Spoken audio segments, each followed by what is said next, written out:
Good morning, members of the House of Representatives. The House will please come to order. Welcome to our third day of the special session, October 28th. We are pleased to have you join us again. I would like to make a request. First thing this morning is that there were three phones that went off yesterday. At least two of them were on the floor of the chamber. One may have been in the gallery, so I would ask folks in the chamber and the gallery who are joining us to please mute your phones, because I don't know if we're going to go for a cash or donuts, but you will owe us something. Maybe donuts, I don't know, we'll see. We have several folks joining us remotely, thank you. And then we welcome Representative Burkhart back as well. So with that, we start with our prayer. Pastor Zach, thank you very much for joining us. Oh, we should do roll call. No, we'll do prayer. We'll pray before we roll call. All right. I just do what I'm told. Well, grace and peace to each of you as you've come and gathered this morning. Those of you who have children or grandchildren or live in neighborhoods, you know that Sunday is Halloween, and you're going to have visitors. Traditionally, October 31st and November 1st are days of remembrance, remembering those who have gone on before us. And the Methodist tradition we call November 1st All Saints' Day, remembering the saints in our lives. And I want to invite you to remember those saints in your life today. There is one among you who has said goodbye to a loved one, to a saint this week, who are grieving deeply but celebrating the time and life that they had together. See, the saints in our life aren't people who are perfect, but they're people who teach us about love, about hope, about grace, about life, about what right and wrong. Those are the saints in our lives, those who made an impact on us. And the thing that I remember about the saints who have gone before me and made an impact in my own life is there's somebody behind me looking here. There's somebody behind all of us looking at us to be those leaders, to teach about life and love and hope and faith and grace.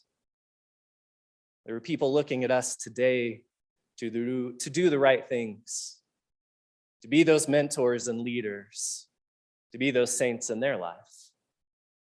And so as we enter this weekend in a time of remembrance and lifting up and celebrating and grieving those who have gone before us, remember, you will go before others. So let us do the best we can in all that we do. Let us pray. With a deep breath, gracious and loving God, we pray that your peace come upon our hearts in these moments. As we remember the names and faces of all of those who have gone before us, let us celebrate. Let our hearts weigh a little bit heavy as we remember and grieve. But let us take a deep breath and remember that there are those looking at us, that we will one day be the saints who have gone before and paved the road for others. So may we do it in grace. May we do it in hope. And may we do it in love. We pray these things in the name of the Father and the Son and the Holy Spirit. Amen.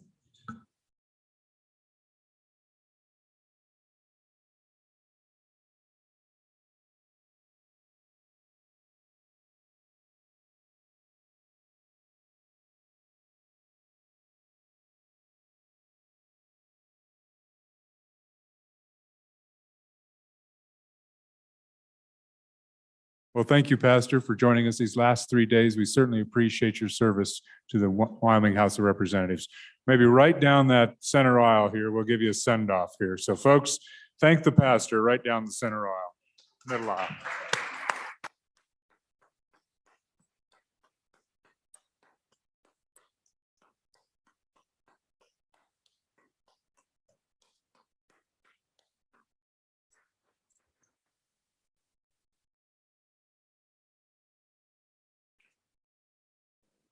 So thank you very much. Chief Clerk, please call the roll. Convening roll call for the third day of this special session, Thursday, October 28th, 2021. Andrew. Baker. Banks. Bear. Blackburn. Brown. Burkhart. Burt. Clausen. Connolly. Crago. Duncan. Eklund. Air. Flitner. Fortner. Here. Gray. Greer. Hallinan. Haroldson. Harshman. Here. Heiner. Henderson. Jennings. Kenner. Knapp. Larson Lloyd. Larson Lloyd. Larson Dan. LeBeau. McGuire. Nyman. Newsom, excused. Nicholas. Oakley. Obermuller. O'Hearn. Olson. Ottman. Paxton. Provenza. Rodriguez Williams. Romero Martinez. Roscoe. Schwartz. Sherwood. Simpson. Summers. Stith. Here. Divar.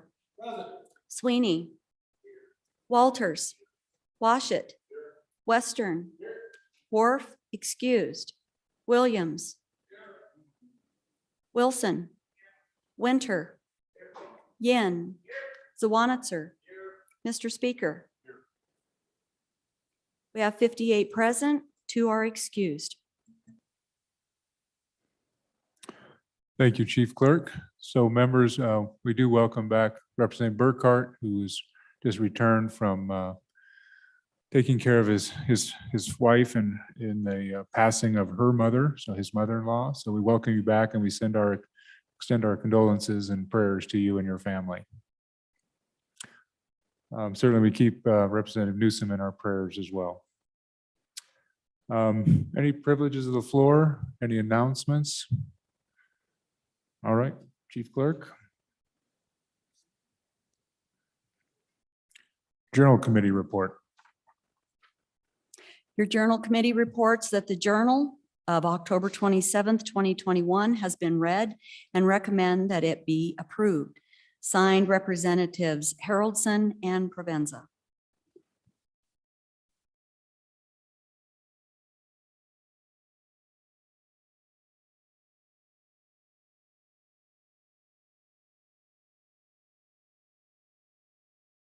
The other day, members, I mentioned the passing of George, our doorman, and I forgot because I guess things were to mention the passing of Barb Clark, who had been a secretary with us for many years. Probably had was a secretary. I know back probably until Jim Hageman was probably a chairman when she was here, and Ag and Revenue. So Mike Madden, Mark Semlik, former colleagues of this body that have a lot of respect. So anyway, Jim Hageman, Mark Semlik, anyways, and Mike Madden, some great people in there that she would have worked with and supported in this institution. So anyway, Barb was quite a gal and had a last couple of years were tough. She dealt with some tough things. So anyway, just send your thoughts out to her family as well as George's. All right, we're at that order of business of bills on second reading. First bill for our consideration is House Bill 1001. House Bill 1001, sponsored by Representative Greer, COVID-19 vaccine employer mandates, an act relating to labor and employment. And it's my understanding there are some amendments.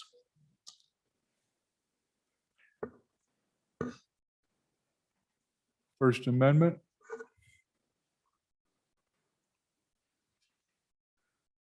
Representative Bear. Thank you, Mr. Speaker. Mr. Speaker, I move that when the committee of the whole rises to report it, do so with the, So Representative Bear, all you No. do is move it for second reading consideration, favorable consideration. thank you, Mr. Speaker. Mr. Speaker, I move second reading amendment number 1 to House Bill 1001. Please proceed. Thank you, Mr. Speaker.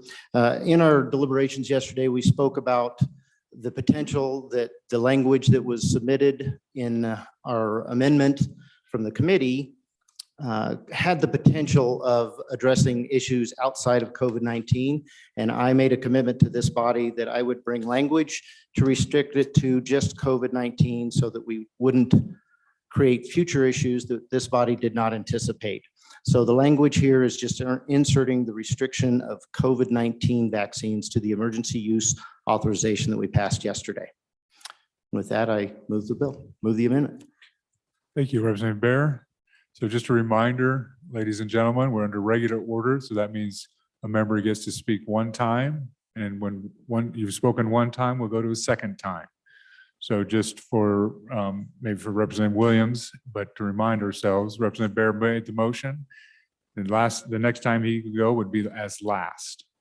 But any other member could get up, speak once, and then we've exhausted first time, then we can go to second time.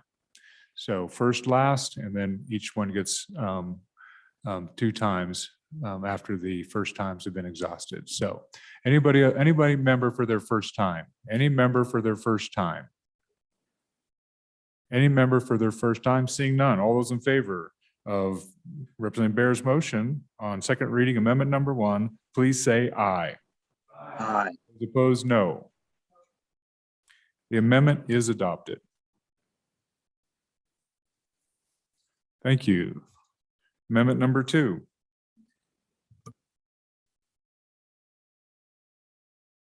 Okay. As the sponsor of this amendment comes forward, there are more copies of the enrolled copy of 1001 in case you would like, didn't get one or need another copy. They're at the front of the desk here by the chief clerks. So there's a couple more, and there's probably copies in your mailboxes as well. But if you need another copy, here it is. So we'll let the floor clear here a little bit in front of the chief clerk, and then we'll proceed with our second amendment.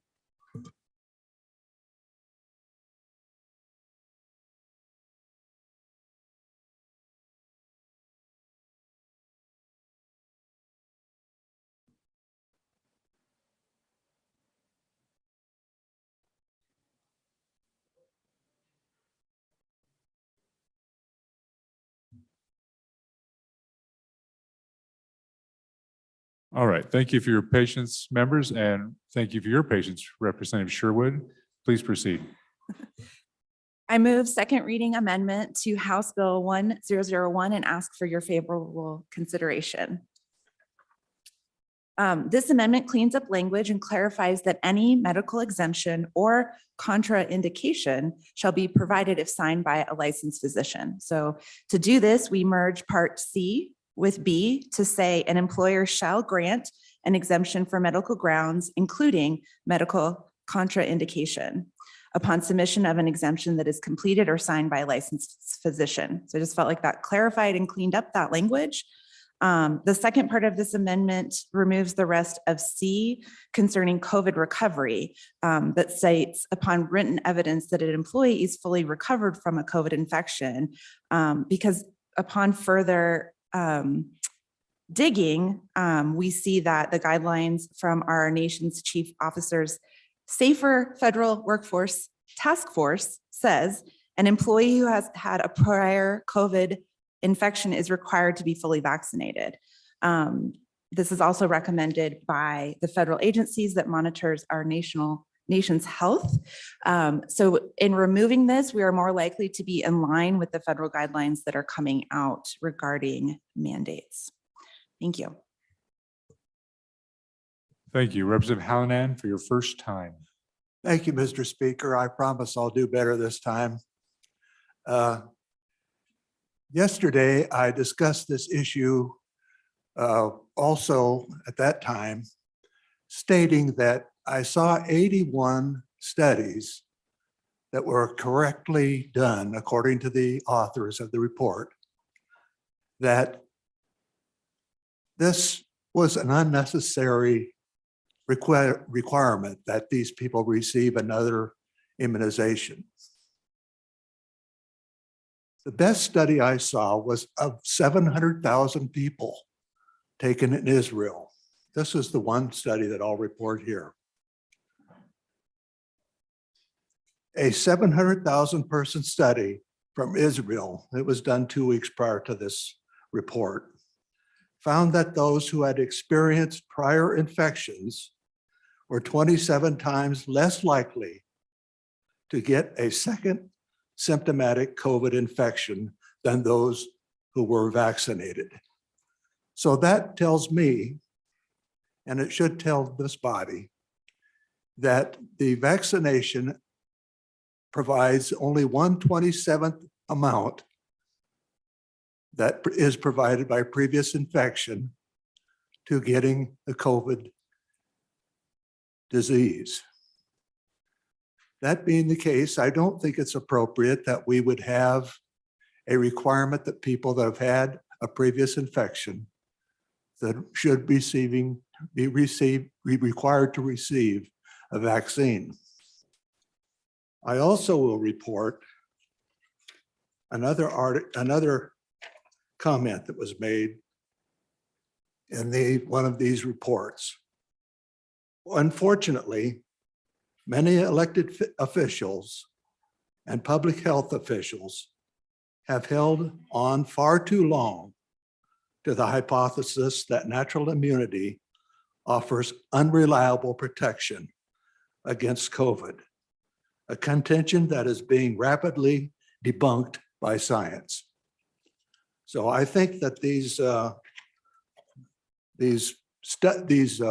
experts that you're quoting here, I think that they are one of those public officials who is rapidly being debunked by science. Thank you, Mr. Speaker. Thank you, Representative Hallinan. Any other member for their first time? Representative Jennings for your first time. Thank you, Mr. Speaker. So I get really more of a question, or maybe a little bit of a question for the body. So the medical profession has changed in very, very rapidly in the last few years, for sure, the last 2.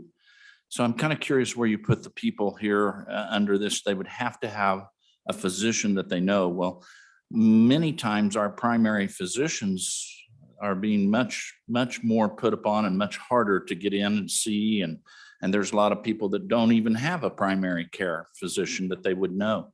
So it seems like it would put that very tenuous against a certain population out there that maybe doesn't have a primary physician that would know their medical history, would know what they were allergic to, or what they might be allergic to, or what their past history is. So I think if we close this box in on them that they have to have that written, I think we're going to box some people out or inside this that we might not want to do. So if the good representative could speak to that at some point. Thank you. Thank you. Representative Yin for your first time.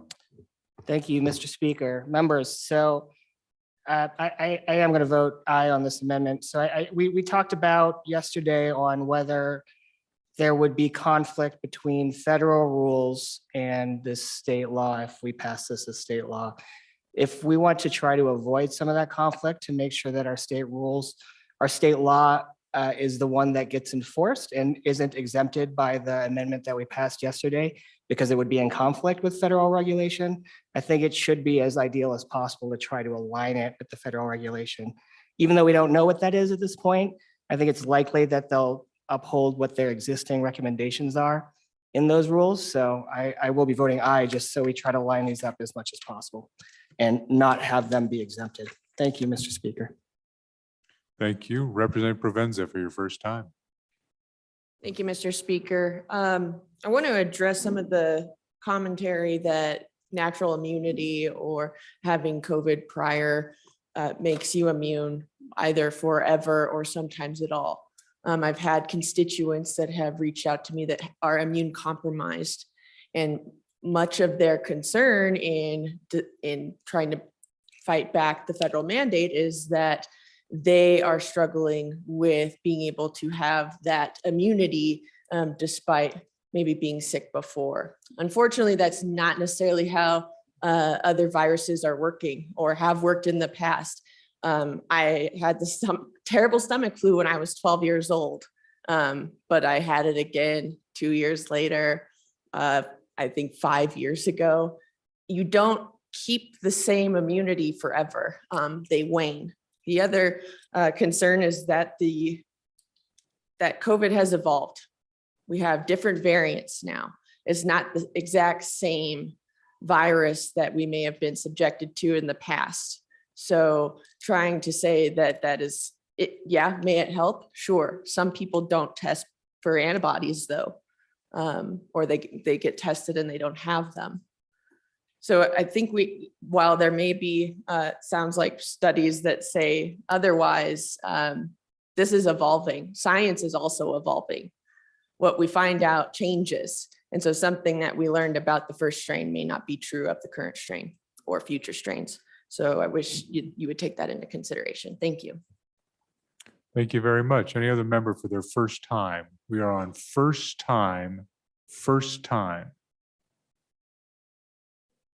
I see no one for first time. All right, Representative Nyman, for your first time. Thank you, Mr. Speaker. You know, something also we need to remember, I deal in this in my profession, in livestock. Coronavirus has been around this world forever. And what the previous representative said is absolutely true. And that's the thing that we deal with in this. Viruses constantly mutate. They work very diligently to save themselves and to protect themselves. Another issue that we deal with is the fact that viruses, as we contract them, we also are battling a virus that is also mutating in species besides humans. The coronavirus right now is currently in livestock, wildlife, birds. It's been there forever. So the question that we're asking here is, when you vaccinate someone for something, which is a virus, a modified live virus, which allows your system to build the immunity, that's what we do in livestock. But the reality of it is the animal has already built an immunity to it. When we inject that virus into them, our bodies begin to attack that virus because we have antibodies in our body that are there to do that. That's why we were created. So the issue we face is not the fact that this thing is changing. It absolutely is. I even talked to some physicians in my country. There's a Mu variant now that's coming on. They said, we can never get ahead of the virus. I asked one time, my mom asked about taking the flu shot. She said, do you think I should take it? I said, I don't know. That's your choice, Mom. I said, if you feel comfortable with it and you want to do that. I said, for me personally, that's not something I want to do. I said, but a lot of folks do. It's available. It's offered. She says, well, just wondering. So I called and talked to a nurse practitioner. At that time, I could get a hold of. I said, so what is in the shot? Why would it be important? I mean, my mom's wondering. She wants to know if this is something that's for her. I said, how do you know which variant is coming for the year? Because, the flu shot always comes available every fall. And she says, quite honestly, we don't. She says, what we do is, and this was her words, she says, we gather up at this time at that flu shot, there were 7 separate variant viruses that they incorporated into one shot. And she says, we just hope that one of those variants will be what shows up this winter. She says, we can't guarantee that it will stop your mom from getting the flu. She says, we're just taking a shotgun and we're shooting at this, hoping that one of them will catch it. So I would encourage all of you to remember, you're chasing an animal that is constantly figuring out how you're going to attack it. So when you're forcing somebody to take a shot and saying you have to take this, even though you have the natural immunity, I read that study as well from Israel, a nation that was almost 100%. They drove the mandate. And I did read that very same information where they said you are 27 times more likely to catch the Delta variant after receiving the shot than if you had your own body's natural acquired immunity. I think acquired immunity is something we have to respect. We have to realize that it's there, it's real. That's protecting people. And that's why I believe that we need to allow folks to have that opportunity to say, you know, I'm going to let my body do this. That's my choice. And that's why I would be against this amendment. Thank you.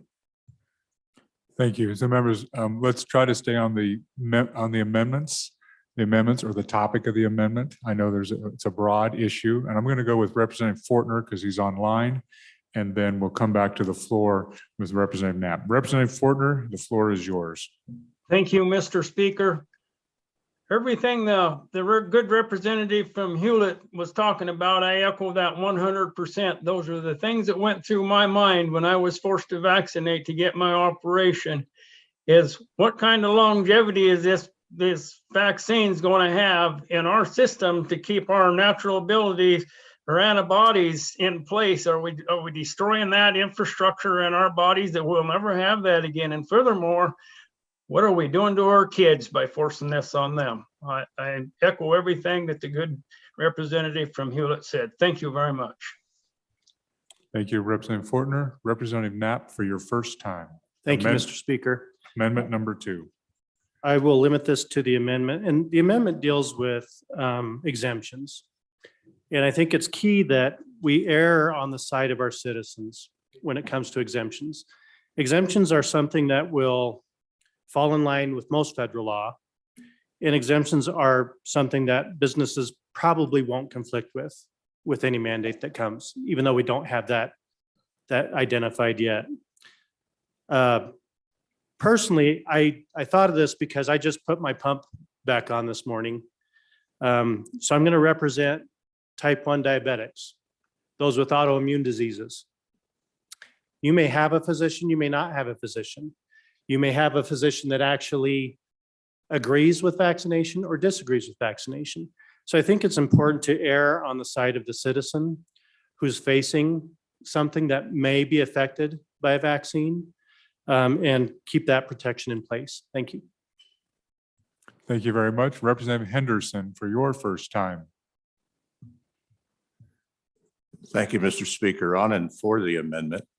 I'd like to bring this home to Cheyenne, a few blocks from my house, all the way from Israel. I have a constituent who's a single parent, has 3 children. She confided in me that she has a medical exemption. She's very glad she has. She's concerned that her coworkers might be limited in some way from making a choice as we go forward. She didn't have the vaccine because she was her allergies and she's prone to blood clots. She has 3 children, a teenager and 2 younger. She caught the virus, the coronavirus, and thankfully she recovered. But 2 of her children got the virus, the teenager and one of the younger ones. And then in about 6-8 weeks afterwards, she went to dinner here in our capital city. And it was a very special occasion. She didn't want to miss it. And so guess what? She got the Delta virus. So she's had this twice. And you know what she said to me? She said, I would like to take that virus and hopefully someday we'll be given that choice. So I'm in favor of this amendment. Thank you. Thank you. Any other member for their first time? To remind the body that this is second reading. So if you want to speak a second time, you have to speak the first time. Madam Minority Floor Leader, for your first time. Thank you, Mr. Speaker. On and in favor of the amendment. And for 2 reasons. One, we're talking about scientific studies and physicians. Take a look at the data. Take a look at what physicians are saying. Over 95% of physicians recommend getting the COVID-19 vaccine, right? It's not that some don't. Overwhelmingly, physicians recommend getting the vaccine. Second, the studies, the most recent studies, right? Now that there are boosters available, the questions, FAQs from the most reputable medical organizations, the question, if I've had COVID, should I get a vaccine? Should I get a booster? The answer is unequivocally yes. Yes. Let's follow the science and let's do actually the hard work. The hard work. It's a whole lot easier to say, let it just be personal choice. The harder work is to say, we need to protect not only ourselves, but our neighbors and our community. That's the hard work. So for those two reasons, I'm voting yes on this amendment. Any other member for their first time? First time, Representative Stiver. On and against this amendment. I know that some physicians have lost their jobs because they've not, because of the sentiment that, you know, this vaccine's good. I have a constituent I heard about last night that works for the same company I do. Took the jab, had a stroke, and now is having seizures. All right, it should be personal responsibility, personal choice. So on and against this amendment. Thank you. We're still on this second reading amendment number 2. Please, let's try to stay on the intent of the amendment. Representative Gray, for your first time. Thank you, Mr. Chairman. Thank you, Mr. Speaker. Just wanted to talk to speakers ago, just be clear that physicians have been threatened their licenses, their certifications, if they raise any of the statistical questions on the vaccine. And it's very important, you know, if we're going to talk about what has been said about it, that's in mind. Their means of living has been threatened if they raise some of the statistical questions. Thank you. Would anybody like to speak on the amendment? Any other member for the first time on the amendment? Representative Romero Martinez on the amendment. Thank you, Mr. Speaker. On the amendment, looking at line 4 and 5, that amendment after, quote, grant an exemption for medical grounds, insert, going on to line 6, including medical contradiction. My question to the discussion, I guess, whoever may want to answer it, or at least just even to pose the question, and it's been brought up. What about the thousands of people that don't have access to a licensed physician? They've already been cut out. They're not just cut out now, they've been cut out. So context here. Thank you, Mr. Speaker. Thank you. Any other member for their first time? First time on the amendment? Seeing none, second time on the amendment. So just a reminder, if you didn't speak the first time, you're not eligible the second time. Representative Hallinan for your second time. Thank you, Mr. Speaker. I would answer that 95% of physicians do recommend an immunization. That's true. I have recommended that people get immunization that are of elderly people, that are people that are ill, the people that have medical conditions that require they have some kind of protection from the COVID. I would agree with that.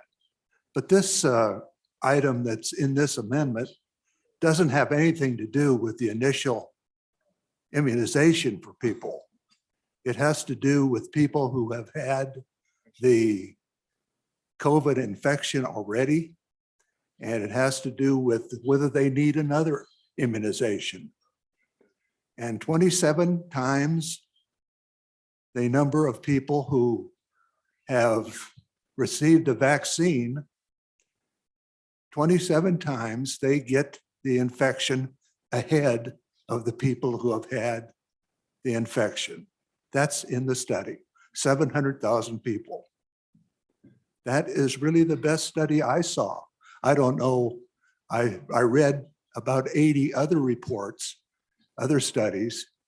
So I don't know that I can really say that this one that is reported by my colleague from Laramie, I don't know that I can really reply to that because I haven't had the chance to see that study and to see how it was done.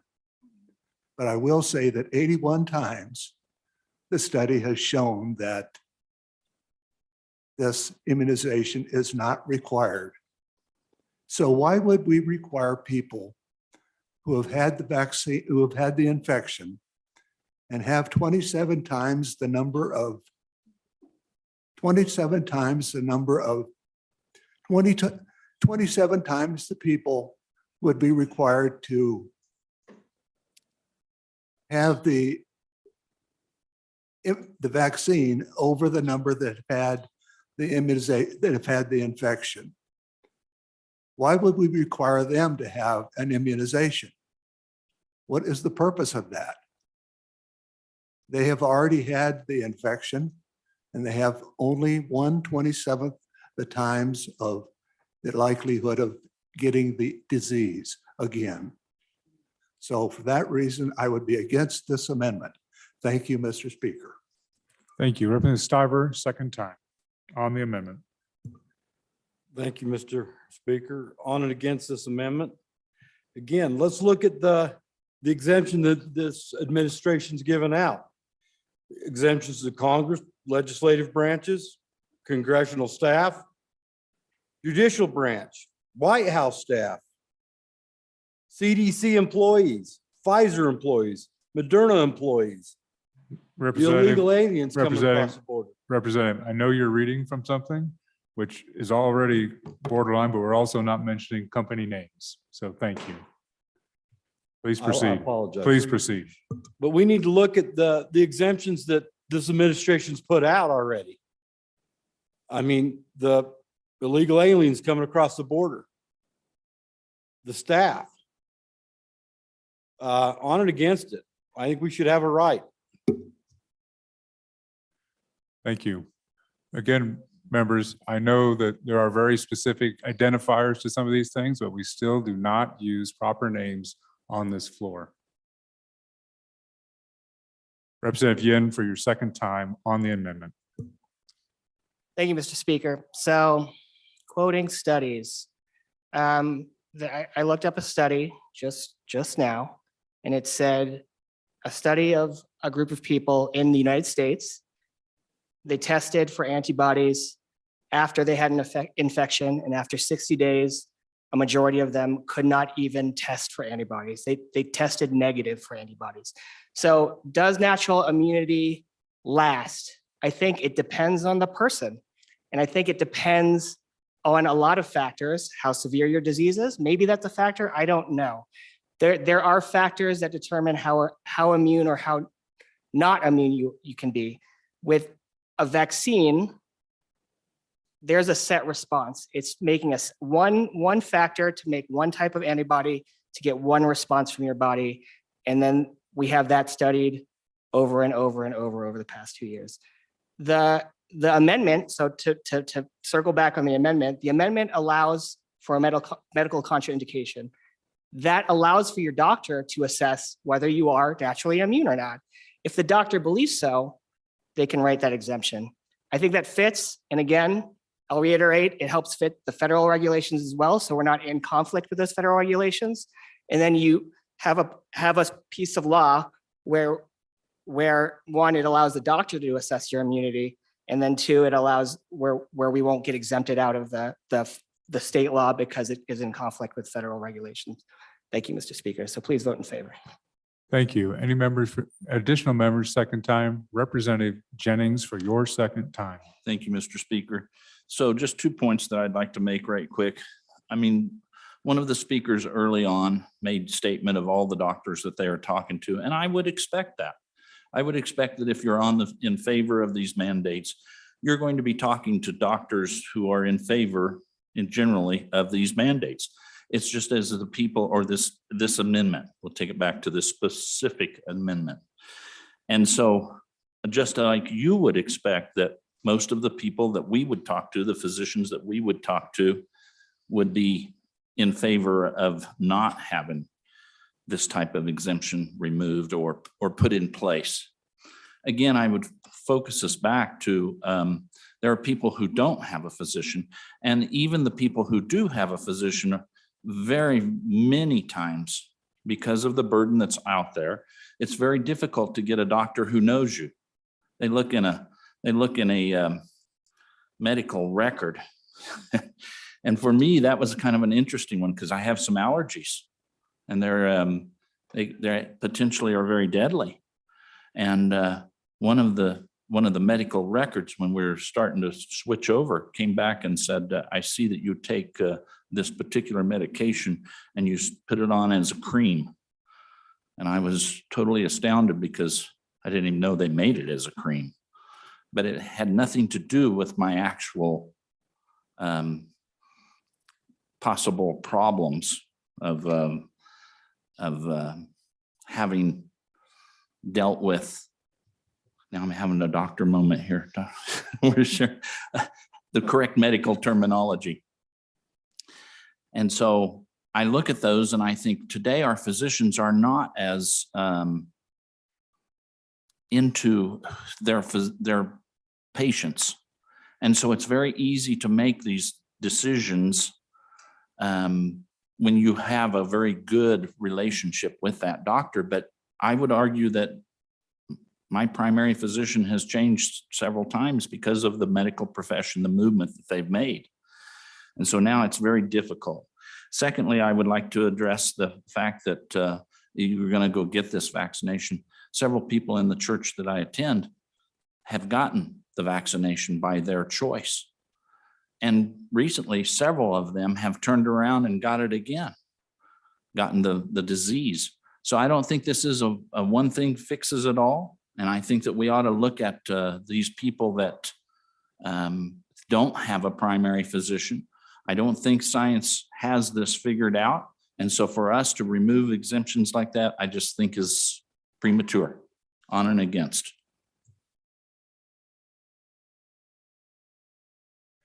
Any other members for their second time? Second time, Representative Knapp, for your second time. Thank you, Mr. Speaker. On and against the amendment.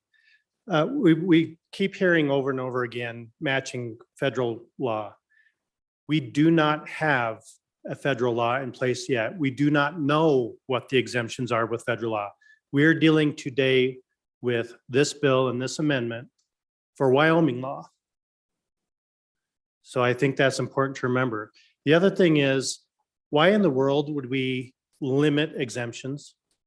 We're talking about people's individual rights. People's individual rights. When we went to, in a matter of consistency, when we talk about voting, we want to include every possible form of identification so that they can continue to feel like they have a right to vote. This is the same thing. This is an individual right. And we should be applauding the fact that people can have exemptions for their personal reasons not to have the vaccine. Thank you. Thank you. Members for their second time, Representative Provenza.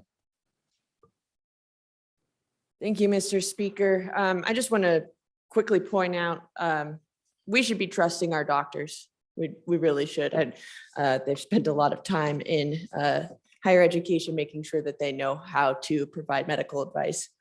I looked up this study from Israel, and I don't know how many of you know, but this past May, I completed my doctorate. That background has given me a lot of information in statistics and published papers. So what does it look like to publish an academic paper? The study that we keep talking about isn't peer reviewed.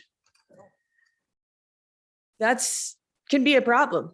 There have been multiple studies related to other treatments of COVID that have been published that weren't peer reviewed, that were later redacted, but were cited in meta-analyses. And so it looks like good scientific evidence, but then they get peer reviewed and their peers find out that that's not a credible study. So studies aren't all the same. Journals aren't all the same. Where your study is published matters.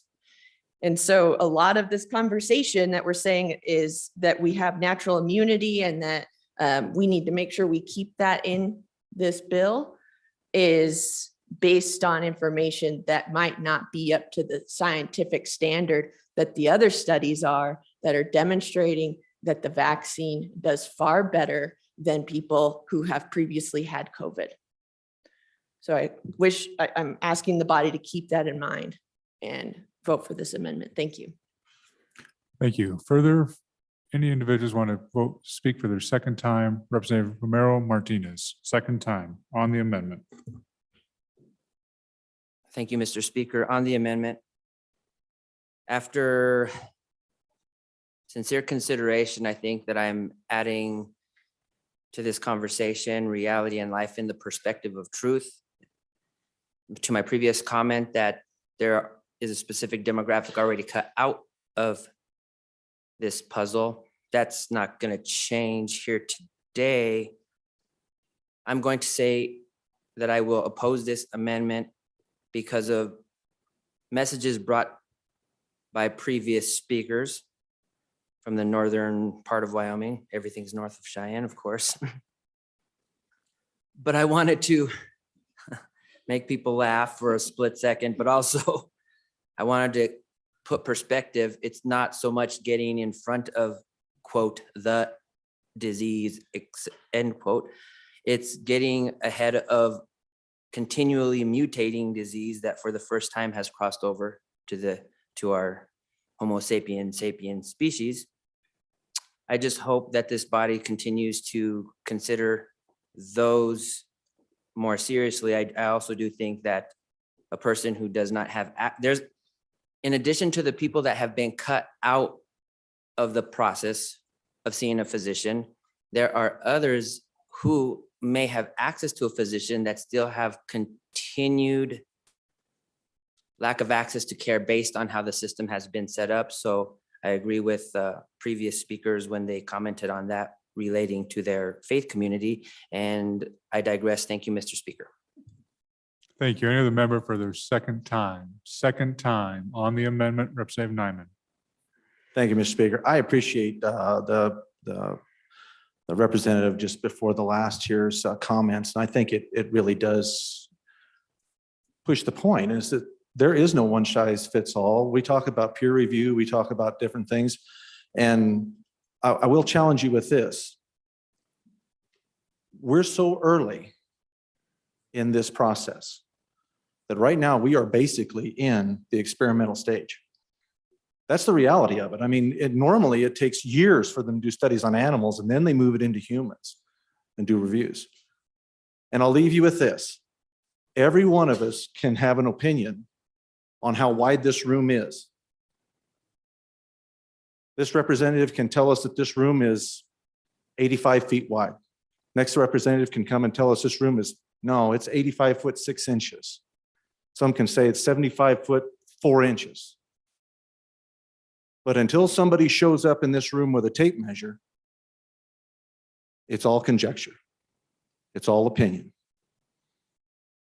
I would caution all of us to say, the doctors got it figured out.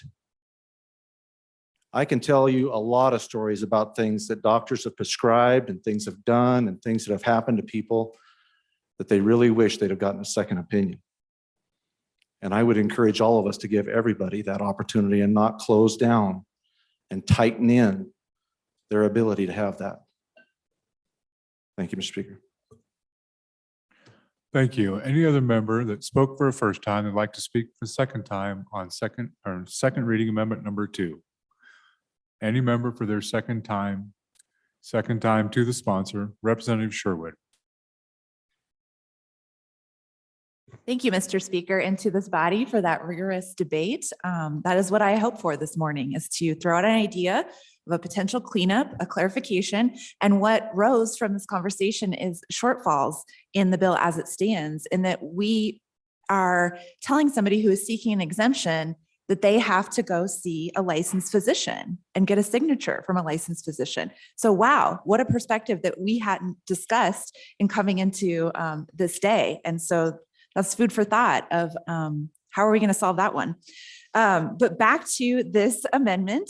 Again, my intention was to clean up the language, to make sure that a medical contradiction was accepted by an employer. So right now, the way that it reads is that if that is signed if it is not signed or completed by a licensed physician, an employer may grant the exemption instead of shall grant the exemption. So again, trying to streamline, clean up this language. And yeah, we can debate for days and days and days about the science. But I will send out in your email here the statement from, again, the federal agency that monitors our nation's health, requesting and recommending that folks who have had COVID still get vaccinated. But again, with this amendment, what it says is if you go and you talk to your doctor and your physician signs off to say you've had it, but I do not recommend that you get the vaccine, you can take that to your employer. That's part of the exemption. So some cleanup needed, probably. Thank you. So members, we are voting on second reading, amendment number 2 to House Bill 1001. All those in favor, please say aye. Those opposed, no. The amendment is not adopted. Next amendment for your consideration is number 3, Representative Yin. Thank you, Mr. Speaker. I move that way. I move amendment H2001 to House Bill 1001 and ask for your favorable consideration. Sorry. Try again, one more time. I move amendment H2003 to House Bill 1001 and ask for your favorable consideration. Please proceed. Thank you, Mr. Speaker. So members, I did kind of mention this yesterday when the civil penalties were discussed. I think instead of trying to punish your businesses, we kind of line this up with fair employment practices that we already have. So this is the process for fair employment that we already have in place for other forms of a business not applying fair employment practices to an employee. The employee has a way to remedy that. And that is outlined. I've emailed it to all of you. And this way we don't fine a business for accidentally not following the law. This way that we make sure that businesses have a stick to follow the law, right? Because there's this process to do it. And not say that we're going to fine them $100 a day instead. And this also, again, like I said, lines it up with existing practice that we already have. So I would ask for your favorable consideration. Thank you, Mr. Speaker. Thank you. Representative Larson Lloyd. Thank you, Mr. Chairman. And I'd encourage the body to adopt this. And when we brought the amendment to repeal that penalty yesterday, the concern that we heard was that there needed to be a mechanism in place or some sort of recourse that the employee could have, and that this penalty phase or this penalty accomplished that. I think that this is a great change of that. The concern on having that monetary penalty, it was very concerning to our small businesses or to any business, but yet this would still give the employee, if they felt that they was dealt with unjustly, the opportunity to come back and find recourse against the injustice that he felt has been dealt to him. So I'd encourage an aye vote on this. Thank you. Any other member for their first time amendment number 3? Second reading amendment number 3 for their first time, second time to the sponsor. Members, we're voting on second reading amendment number 3, House Bill 1001. All those in favor, please say aye. Aye. Those opposed, no. The amendment is adopted.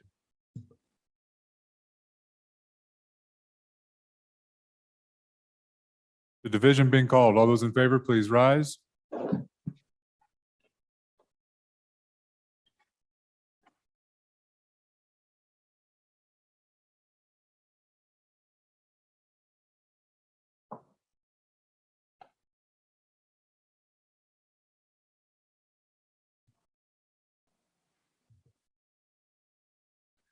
$34. All those opposed?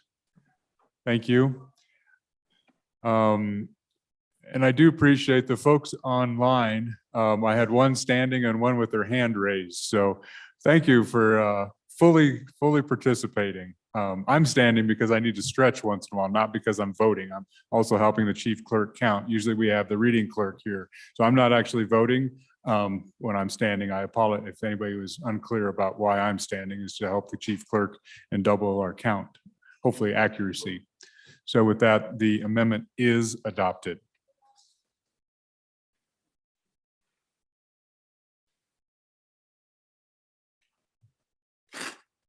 Next amendment for your consideration, Representative Nicholas. Thank you, Mr. Speaker. Ladies and gentlemen, I would move second reading amendment number 4 to House Bill 1001 and ask for your favorable consideration. You may recall yesterday, the good chair of minerals in addressing the provision of this bill that talks about the Department of Workforce Services implementing and making available COVID testing. And remember, the amendment was to bring it down from 10 million down to $1,000. He says, well, why do we even have this provision if it's already being done, and why have $1,000? Well, I kind of took that comment to heart. So what this does, it simply eliminates that section of the bill that directs the Department of Workforce Services to provide these COVID tests. And the purposes of this amendment is the Department of Health already provides these COVID tests. We had testimony in the Appropriations Committee that as of this date, the Department of Health has already provided over $100 million from the CARES Act and the ARPA dollars and from other federal grants. And if you go to their website, they now provide all the COVID testing that is outlined in this provision. So it doesn't make sense to have the provision here. It's already being done. The testimony also was that they warehouse and stock these so that it's cheaper. It's a cheaper mechanism when they provide it than if you go to any other provider. So if you go on the website right now, your office, if you have a business, can call in, ask for, and they will deliver these tests to you. So it's already done, this process. So this simplifies it. They also testified that if as they run short of the tests, then they order them in bulk so that they have enough around. And what has transpired is that they are authorized through our actions of last year during the special session, and also through the B11 process, to use the COVID dollars that are out there to do this, plus any other mechanism, because there are federal grants to do all this. So the point being that all of this is already done. And so this is really a redundancy. And honestly, $10 million is a drop in the bucket. They've already done 100 million. They anticipate that this could easily cost another 50 to 100 million, depending on the number of variants and how as things go forward and as this is enacted. So ask for your favorable consideration. Thank you. Any of the member for their first time? Member for their first time? Seeing no one raise the mic. Members, we are going to vote on second reading amendment number 4, House Bill 1001. All those in favor, please say aye. Aye. Those opposed, no. Chair is in doubt. All those in favor of the amendment, adoption of the amendment, please rise.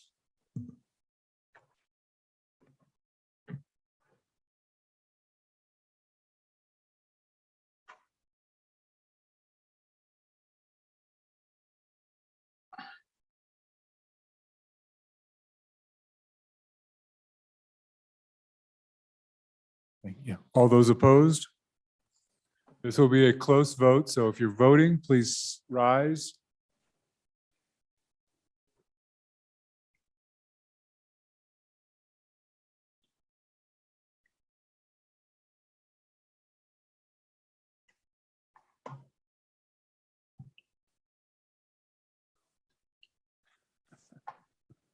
No, 26.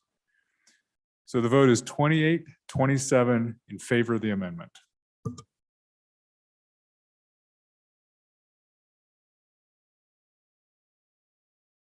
It's 28 for the amendment, 27 against. So the amendment is adopted. I flipped it for against, but that is the count. Thank you. Next amendment, Representative Nicholas. I would withdraw amendment number 5. Amendment number 5 is withdrawn. Mr. Speaker, can I bring back amendment number 5? The best part of amendment number 5, Mr. Speaker, is it deletes amendment number 4. Just a moment. So amendment number 5 was withdrawn by the sponsor of the amendment. So is there a request to actually bring the amendment? I'll bring it back on third reading. Thank you, Mr. Speaker. Yeah, so just to be clear, members, when a amendment is withdrawn by the sponsor, it would probably take an action of this body to bring it back, not just the chair. That would be my view, but I don't know if I've ever had that, seen that or had that occur before. So, but we do have another reading. So number 5 has been withdrawn. Number 6. Chairman Olson.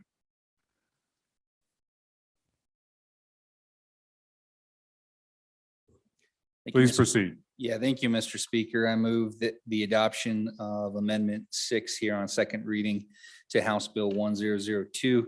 Ask for your favorable consideration. I was taking a moment right now, just trying to look here on page 15 of your enrolled bill where this pens in, and I guess I was a little more, I'm a little more confused now. I thought this section was actually deleted with the Nicholas Amendment on the first reading, but nevertheless, all this amendment does is add clarifying language to include standard in the list of what we're talking about when we talk about the mandate being a federal regulation, and then adds order as well.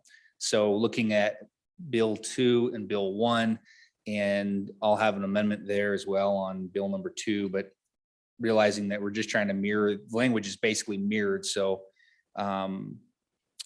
that's why we bring order back in here as well.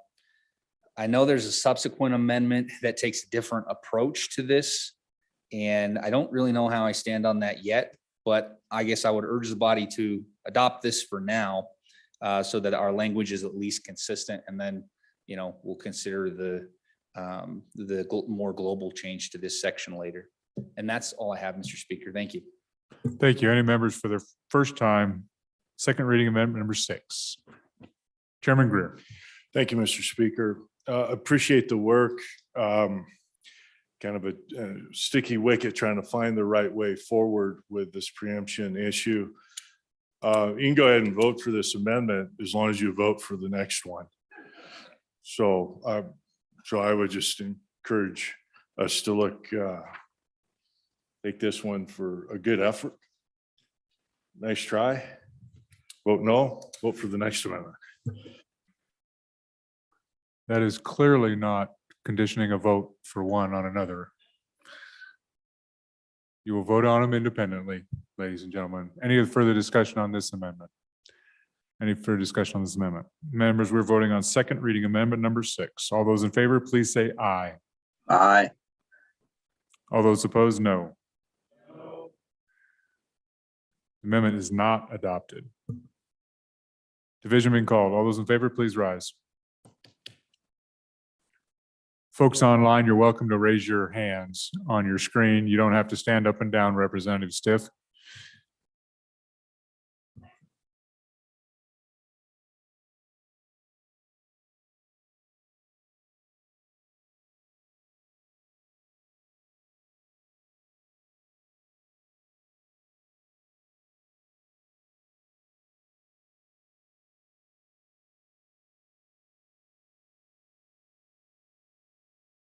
Right, 24. All those opposed, this will also be a close vote. So if you are voting, please stand, rise, and stand still.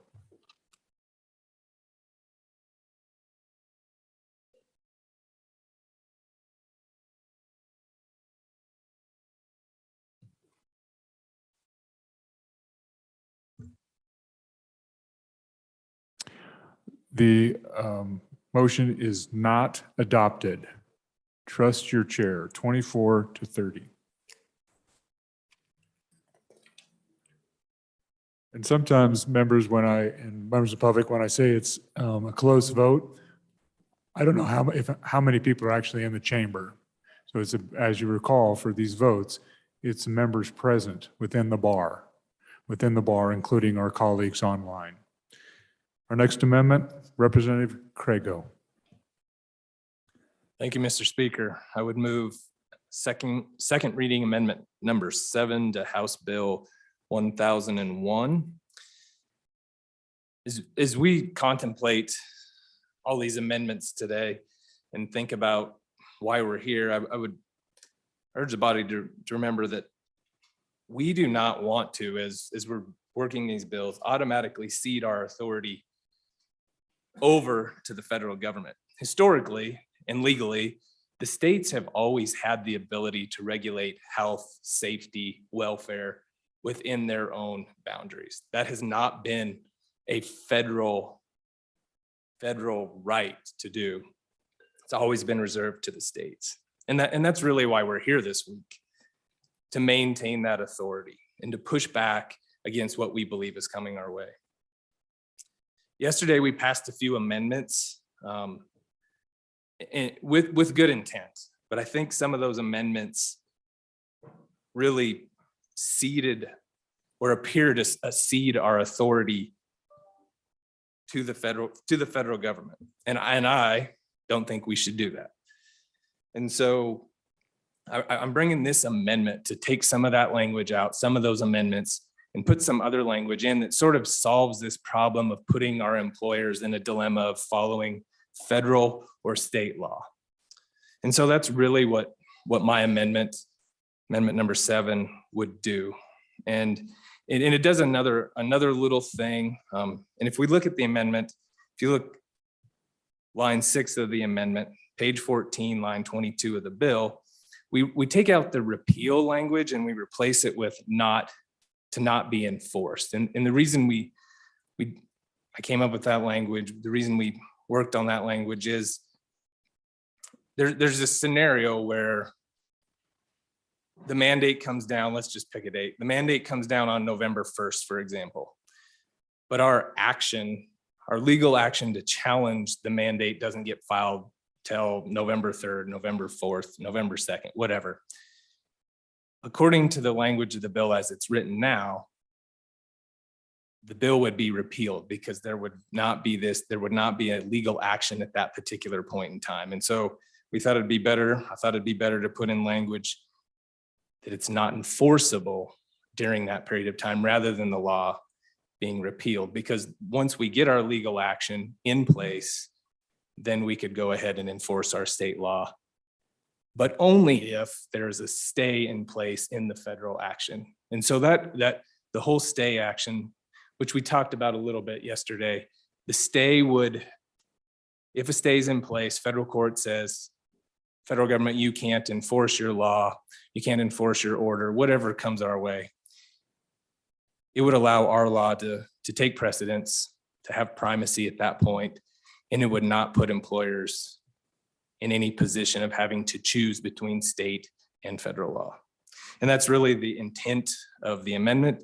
I would stand for any questions. Thank you, Representative Craigo. Representative Yin for your first time.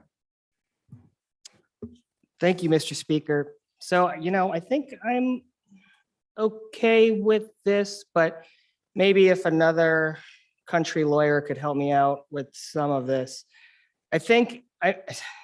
So we basically, instead of say repealed upon, not be enforced after, I think that's the biggest part that I'm seeing. Does that mean that we'll have session law that will eventually, it'll still be permanent law that won't be enforced after a certain amount of time? So let's say no order comes down and then we still have the session law that is enforceable forever. And because you have that date in there, right, where if this was repealed, it would mean the session law goes away and we don't ever have to worry about it again. So I guess this is more of kind of a process question with what happens to laws after we pass them, of what happens to this law after we pass it if we say not enforced rather than repealed after a certain deadline. Thank you, Mr. Speaker. Thank you. Representative Gray for your first time. Thank you, Mr. Speaker. And I know the Chairman of Minerals might be able to elucidate this a little more. I appreciate the intent of the bringer of this. I think our intent is on the same page. I'm not sure this quite does it. you know, whether someone is an aye or no on this, I think it's up to everybody, but I just want to see, I say before we adopt this, I think we need to continue to work on this language in third reading because I don't think we're quite there. The way this reads is a little bit confusing. It's a lot confusing. Thank you. Welcome to our world. Thank you. Representative Chairman Greer. Thank you, Mr. Speaker. This is one particular issue I think we all agree upon. We don't want to put our employers in a tough spot. We want to make sure we don't make them have to decide which law they're going to violate. We want them to be able to follow the law. Or also, again, as I've said time and time again, we want to make sure we protect the rights of our workers. So this particular preemption language, as was said by the bringer of the amendment, is right. You know, we need to dig our heels in and hold dear and onto the power of the state to the extent we can. And so that's what we're doing, is we're pushing. We also need to make sure that we have regulation laws that clearly provide a path forward for businesses. This stuff is tricky to read through, and I don't know if it's perfect, but it's pretty close. The language from the amendment from yesterday from the Chair of Appropriations had good language. It was like, to the extent that the provisions of Section 2, right, the meat of the bill, were in conflict with federal law, it was repealed. So I like that, meaning that if you had, you know, we had a long debate here about immunization, and maybe there's a federal law that comes down that says, no, can't do that. But there were some other good things that we'd want to have in place, such as a religious exemption that makes sense, that's uniformly and equally applied. So these are the good concepts. This language, I like this in terms of the not to be enforced. Okay, now to answer the question from the gentleman from Teton County, is we still have the end date on the law is still there. The repeal date of the law is still there. Okay, but if there's a gap in time where employers don't know where they could fall under what we're saying for the state of Wyoming. So now as we go to workforce services, do not enforce this. Okay, then appeal comes in.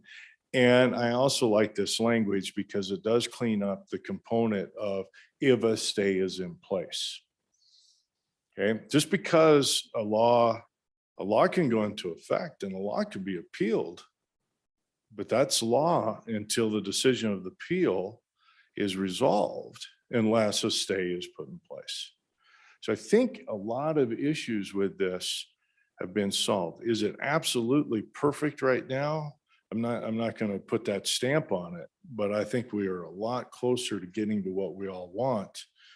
We have another reading, we have another body to look at it.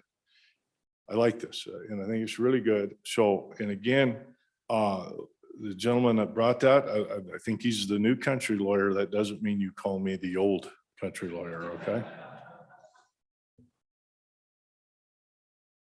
The muddy country road. I'm sorry. Representative Nicholas, the city lawyer.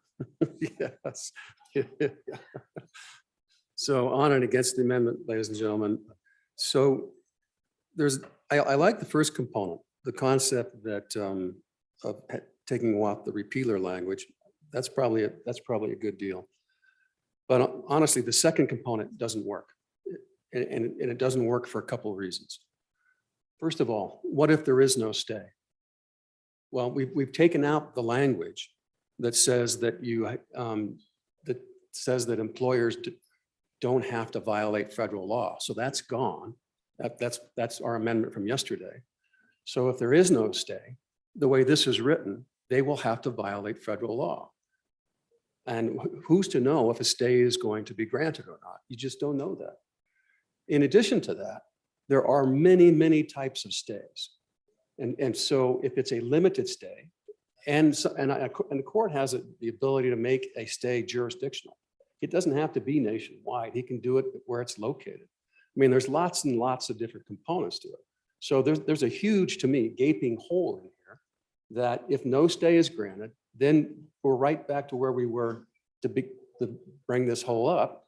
We've got a state law that is unenforceable and violates federal law, and we're putting our employers at risk.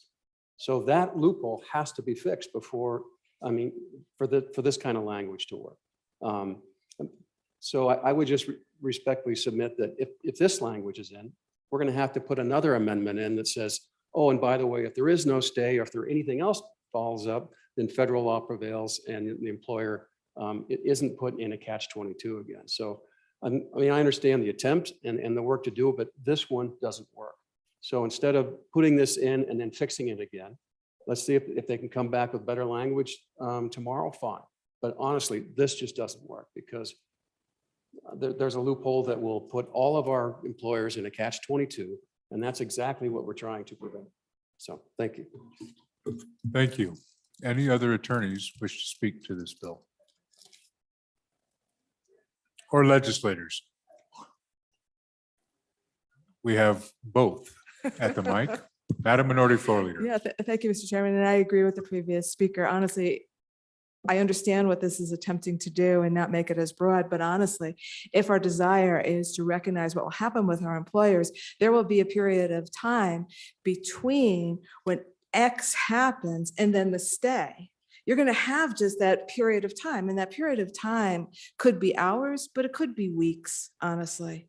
We don't want our employers in that period of weeks between the act and then a stay. So on and against, maybe tomorrow on third reading.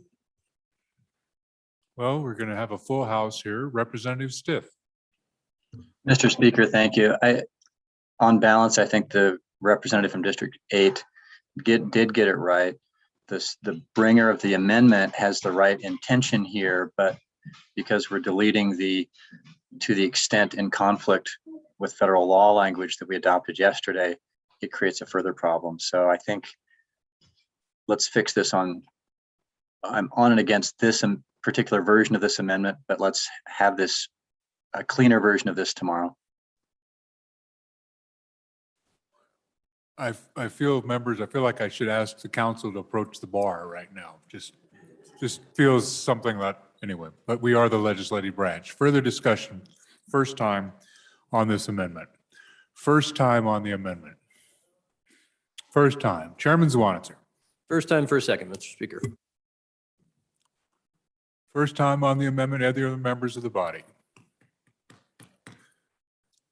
Any member first time? Second time? Second time. Chairman Zwanitzer. Thank you, Mr. Speaker. I'd actually like to divide the amendment. And so the first division would be lines 4 through 8. And then everything else would be division 2.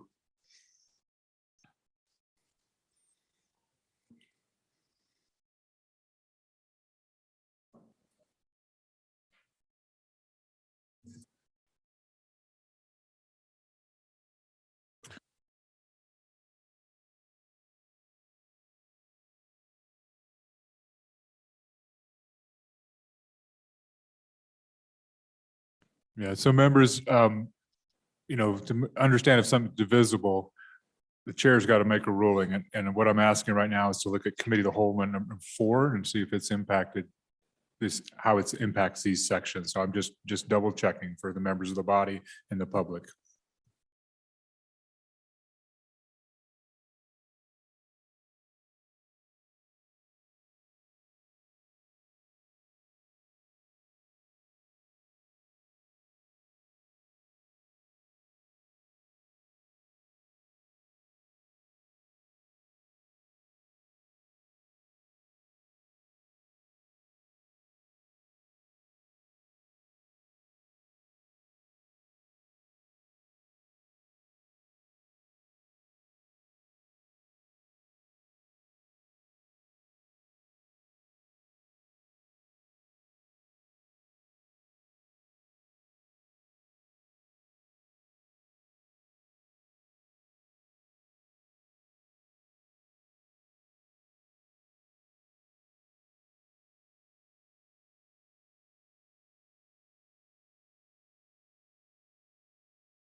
All right, so members, it is divisible. As you would know, this enrolled bill and this process can get rather confusing. So we'll allow it as divisible.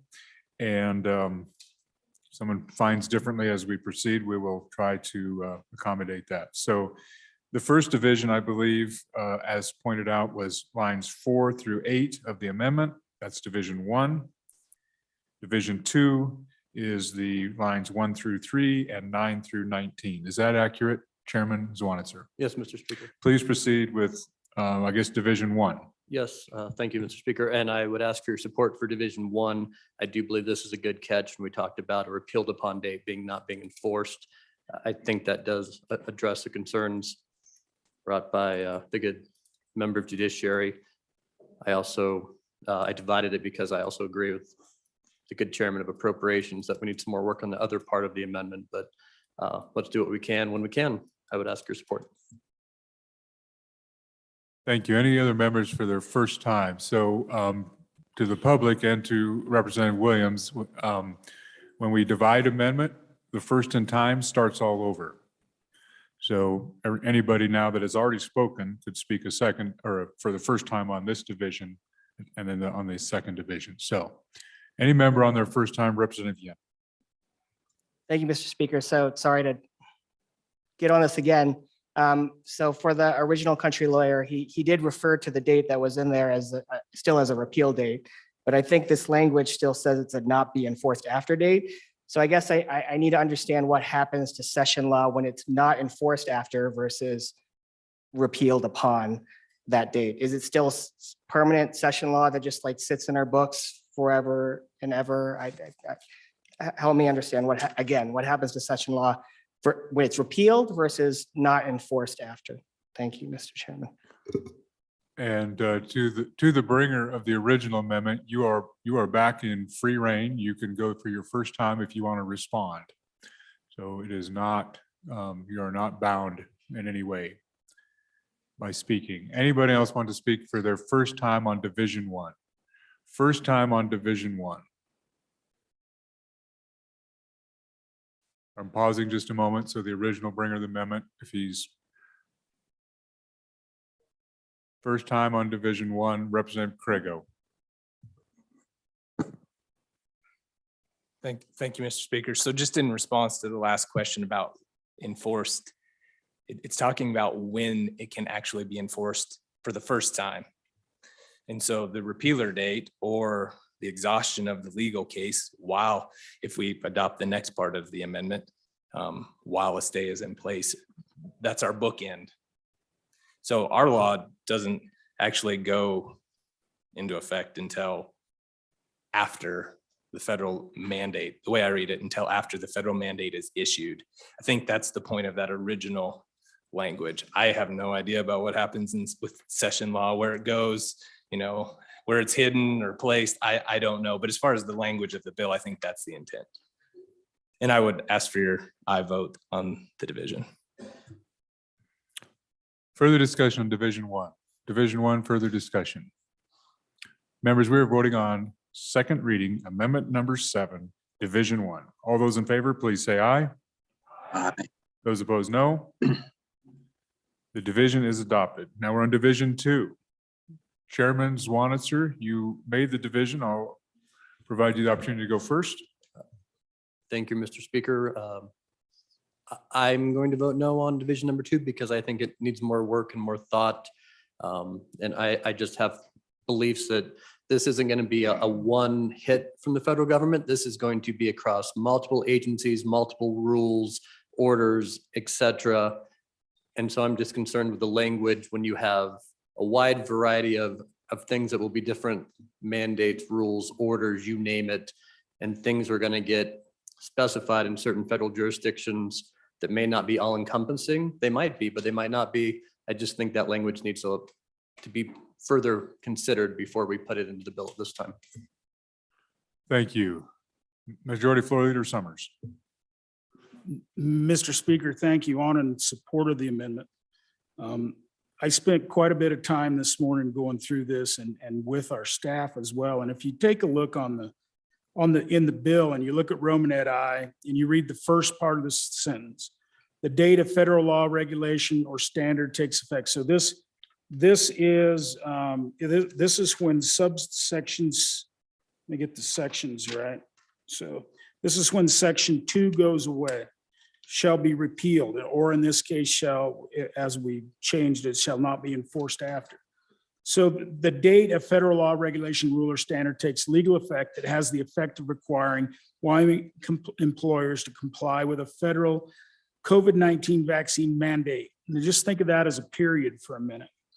And then it goes on, which is the second condition by which it would go away.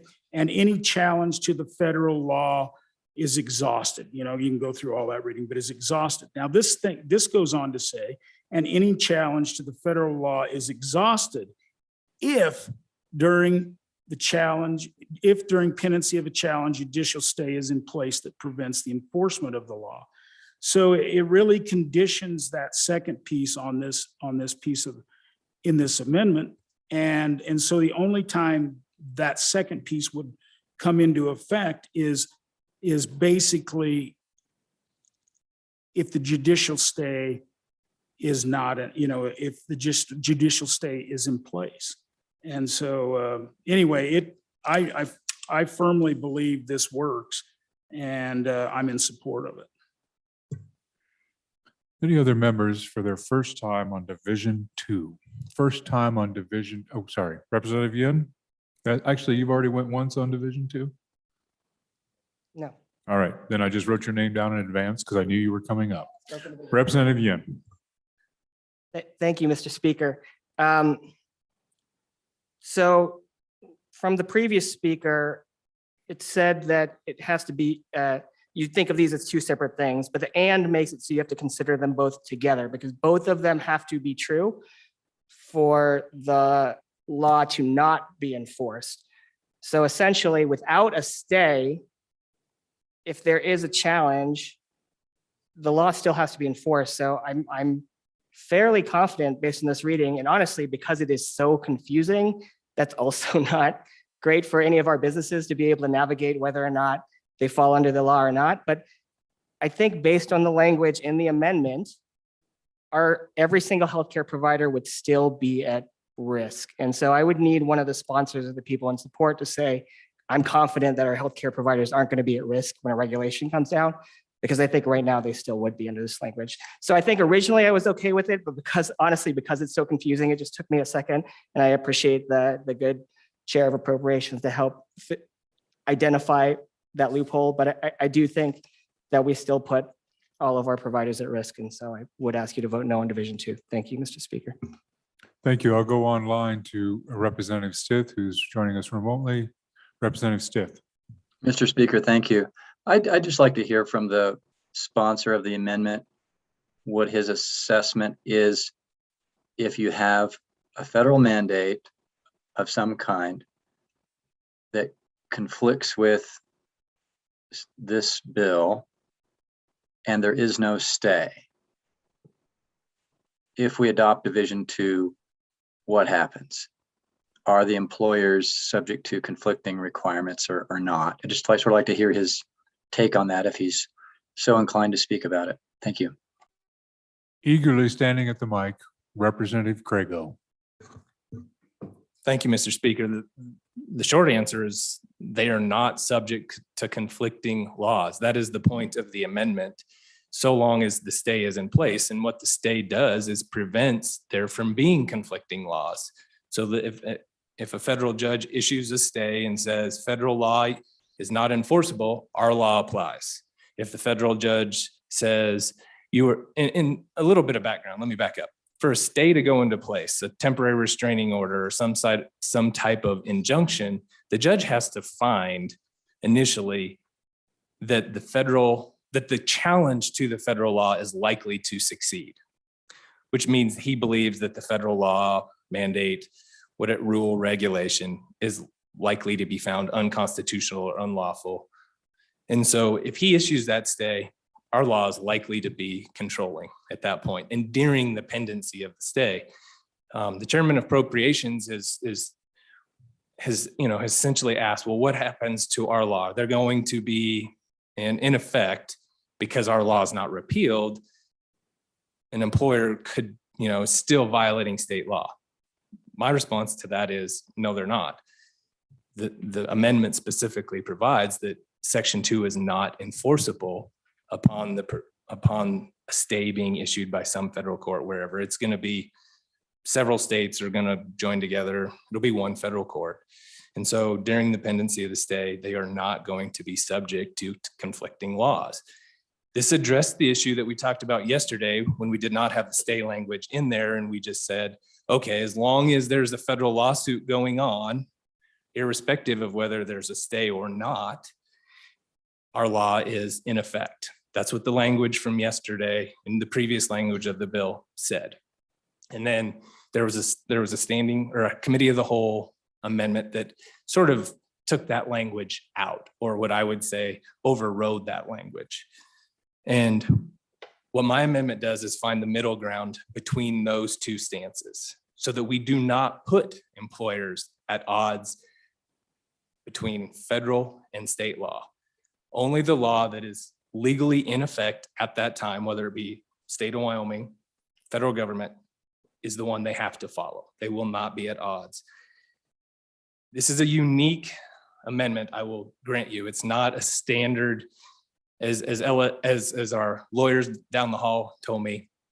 It sort of creates an on-off switch, which is what I talked about a little bit ago regarding this timing period where there might be a mandate and then we don't file a lawsuit for a couple of days. And then so during that couple of days, our law would not be in effect. It would not be enforceable.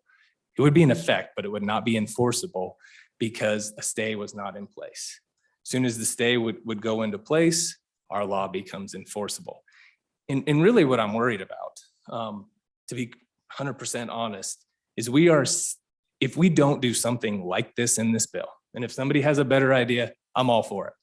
I'm just trying to not cede our authority as the state of Wyoming to make our own decisions regarding healthcare, health, quarantine, others, safety of life, limb. I mean, this is language that the United States Supreme Court has used for hundreds of years, that we as states get to make these decisions. The amendment from yesterday essentially says, as soon as the law comes down, our law is of no effect. We're saying automatically, federal government, you have the right to do whatever you want in this area. We do not want to do that. We want to maintain the ability to challenge that law. And without some sort of language like this, is this the right language? Is this the perfect language? No, it probably is not. It's not where I want to be exactly, but I think it's the best compromise I can come up with for today that maintains our ability to challenge that. The first thing, if I'm the lawyer on the other side for the federal government, as soon as we sue the federal government, they're going to walk in with this law we're about to pass, with the amendment from yesterday that says, oh, your legislature even says that as soon as we pass the law, that we're in control, that you, state of Wyoming, have no ability to control the health, safety, welfare of your own citizens. It belongs to you, federal government. Here's Exhibit A. Your legislature agrees with us. I do not want to do that. We cannot pass a bill with that language in there that will be used against us as Exhibit A. Thank you, Chairman Nicholas. Thank you, Mr. Speaker. So on in and against the amendment. So it's an interesting concept. But and he brought up a bunch of different points, but let's just go to the fundamental issue. Under this proviso, will there be moments, is there likely to be moments when we will put our employers at risk? The answer is absolutely. Why is that? Because number one, what if there is no stay? If no stay is granted, under this provision here, our employers are going to be in violation of federal law. When his response to that is, well, of course they will be, but we'll have this state law that we just passed, but state law is not enforceable because of the supremacy clause. So it's not really a violation of the state law because our law is not enforceable. That's what he's saying. I mean, that, to me, that's circular logic.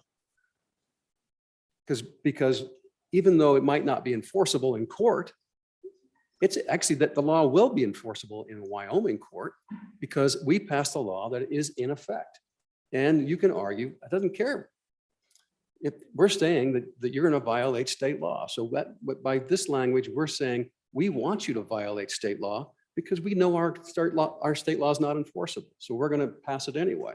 That's really what he's arguing. And I would respectfully submit that that's probably not the appropriate way to do it. Now, let's go to the last clause, the last statement, because I think that's like an aha moment, perhaps. I would respectfully submit that it's not. If you have Exhibit A and you give it to the district court and you say, we put in this proviso because we are in compliance, we want to be in compliance with federal law because we understand the supremacy clause and who has preeminence in this issue. And that's all that needs to be said. We can always challenge the federal law. We have the injury, we have the jurisdiction. That's not going to be an issue. So I would directly submit that that is a red herring. That's not going to throw anything out. In fact, it's probably not even admissible or relevant to the court process. It really isn't. So, but let's take a bigger look at of what we have in front of us, because this is an important concept. There are multiple federal agencies who will have multiple rules and regulations in the next 2 to 5 years regarding COVID and perhaps any other vaccination issues or new variants. This isn't going to be a one-time fix-all issue. And Congress could act. And let's assume that that there's the mechanism by which they passed the current regulation, that, the 100-person mandate, is found to be unconstitutional or otherwise, let's say our lawsuit prevails. What's going to happen? They're going to go back and rewrite the regulations to find another way to impose a mandate. So this is going to be a long road a long road that we're going to tread down in all probability.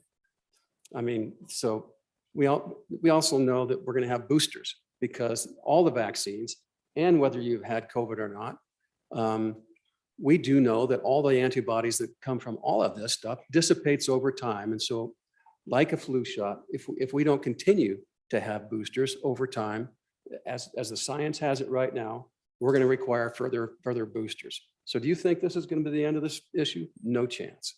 We're a long way, we're, as the good representative said from up north, this is the beginning. We're just walking down the road. So what do we want to do? We want to make this as clear and precise to our employers as possible.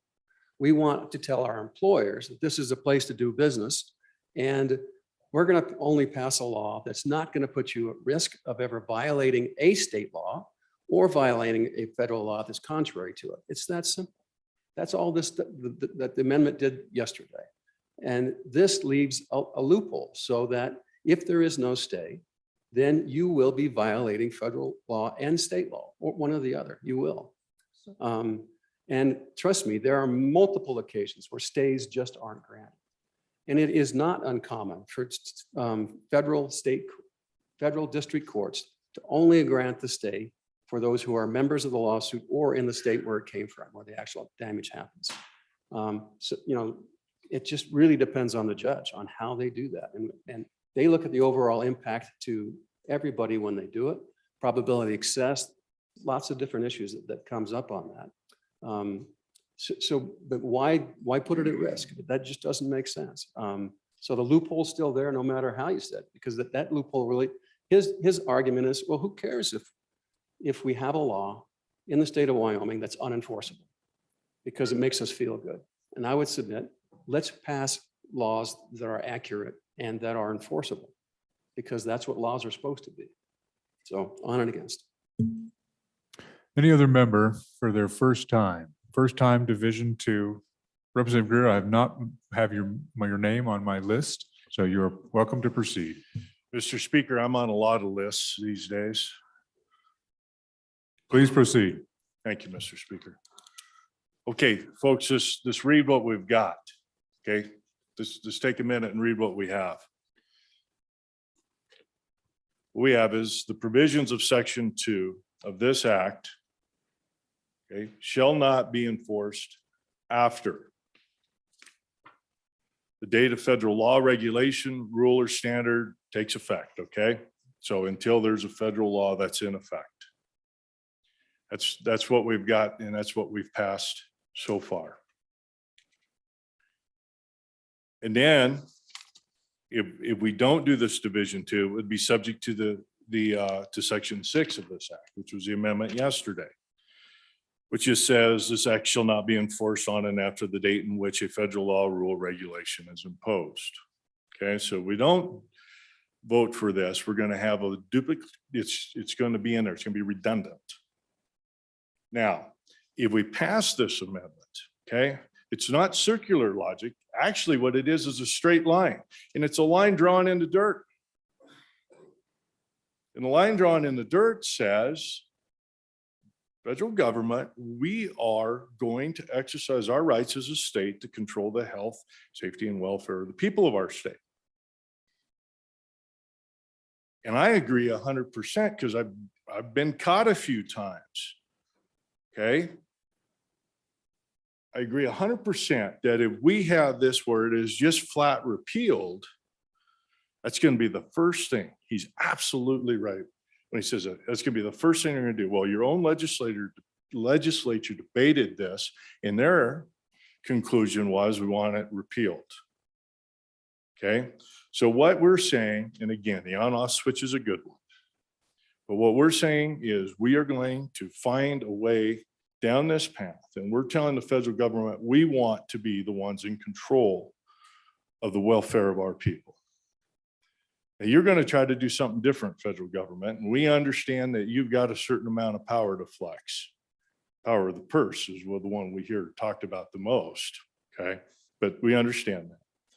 And if it comes in and there's a conflict, what we are saying is that our law is still there, but we're not going to enforce it against our employers. Our employers aren't having to choose which fine they pay. This is a good approach forward. I would encourage an aye vote. Thank you. Representative Brown. Thank you, Mr. Speaker. So a few people were just noticing me as counting, trying to figure out how many attorneys we have in this chamber. We've got 7 attorneys. And out of those 7 attorneys that have spoken on this particular amendment, we've had 7 different opinions. Welcome to law. Ladies and gentlemen, I think what we're again seeing is a symptom of trying to, the sausage making process of creating law here has become so incredibly ambiguous that we have attorneys in the own chamber that get along with each other, still can't agree on what in the world we're trying to do here. We have created a monster with this particular portion of the bill that if we can't understand it, how in the world are the courts going to understand it? How in the world is a set of judges going to be able to figure out, or a judge going to be able to set out and determine what our legislative intent was behind this law? Well, if it was a state law, but then the federal law preempted it, but the preemption law didn't take effect because there was a stay in place in Louisiana or in Connecticut, or it doesn't matter. I mean, just take a step back for just 10 seconds and think about how much and how deep in the weeds we have gotten with this particular law, trying to figure out how in the world we're trying to protect personal liberties, and we're trying to balance that with business liberties. The people who started their own business, the mom and pop shops here that may or may not be implemented by that, or may or may not be affected by this. I think the biggest concern that I had after last night and after sitting here thinking about all of this with this particular amendment, we're only talking about those employers that are at 100 and above. If, ladies and gentlemen, this rule that is clouding over us, we think it's coming, we've heard it's coming, we've yet to see a single word of it. We don't have a clue what in the world we're actually fighting yet. But if they come through with the 100 employees opportunity here, those are the ones we're talking about. My question is what about those with up to 99? Where do they fall in with this dang bill? That's 63% of our businesses across the state. Where do these people fall into line? How do we handle dealing with them and putting them? I got a good friend of mine that runs a carpet cleaning business here in Cheyenne. He does not have the time, the money, the effort to waste on finding out whether or not he is applicable to federal law versus state law. He is going to do one of two things. He's either going to tell his employees to vaccinate or not, or he's going to leave it up to them and let them do it, right? But then if something happens and that employee decides that if he does enforce it or he doesn't enforce it, and there's a lawsuit brought forward, now he's brought into this mix and we haven't even adjusted with that. We haven't even talked about that in this bill. Everybody's focusing on this rule and whether or not we're preempting at the federal level or the state level. Who's in charge? What law do we follow? These small businesses don't understand that. It's tough for them to wrap their brains around and having a hard time to figure out. Personally, me, I'm having a hard time figuring this out. Again, 7 lawyers, 7 different opinions. So I think this approach here, honestly, I think we did a good job yesterday with Section 6, the new Section 6 that was added in. It did a good job of stretching out, saying, we understand that there's going to be, if there is a federal rule, this does not take place. Adding this particular piece of language in here, striking out Section 6 that we just added in yesterday that a good majority of us voted for, just convolutes things and makes things a little bit different. Circular, square line, I don't know. I don't know what type of logic it is, but I'll be honest with you. This bill is getting really confusing really quick. Thank you, Mr. Speaker. Would any other member of the House of Representatives like to speak for their first time on Division 2 of second reading amendment number 7, in case anybody's forgotten where we are? Representative Ottman, for your first time, Division 2. Thank you, Mr. Speaker. As a non-lawyer, I just wanted to say that, yes, it does seem as though there's a lot of different opinions in here. And based upon what I know about the way things are handled in courts and by the legal profession, is you present the findings so that you win your case. And so what I would say is I am in favor of this amendment, basically because we need to maintain our state rights. The federal government has the right to judge on things that are enumerated. Our healthcare is not enumerated. This mandate has never been put into law, has not been given any teeth by the federal government.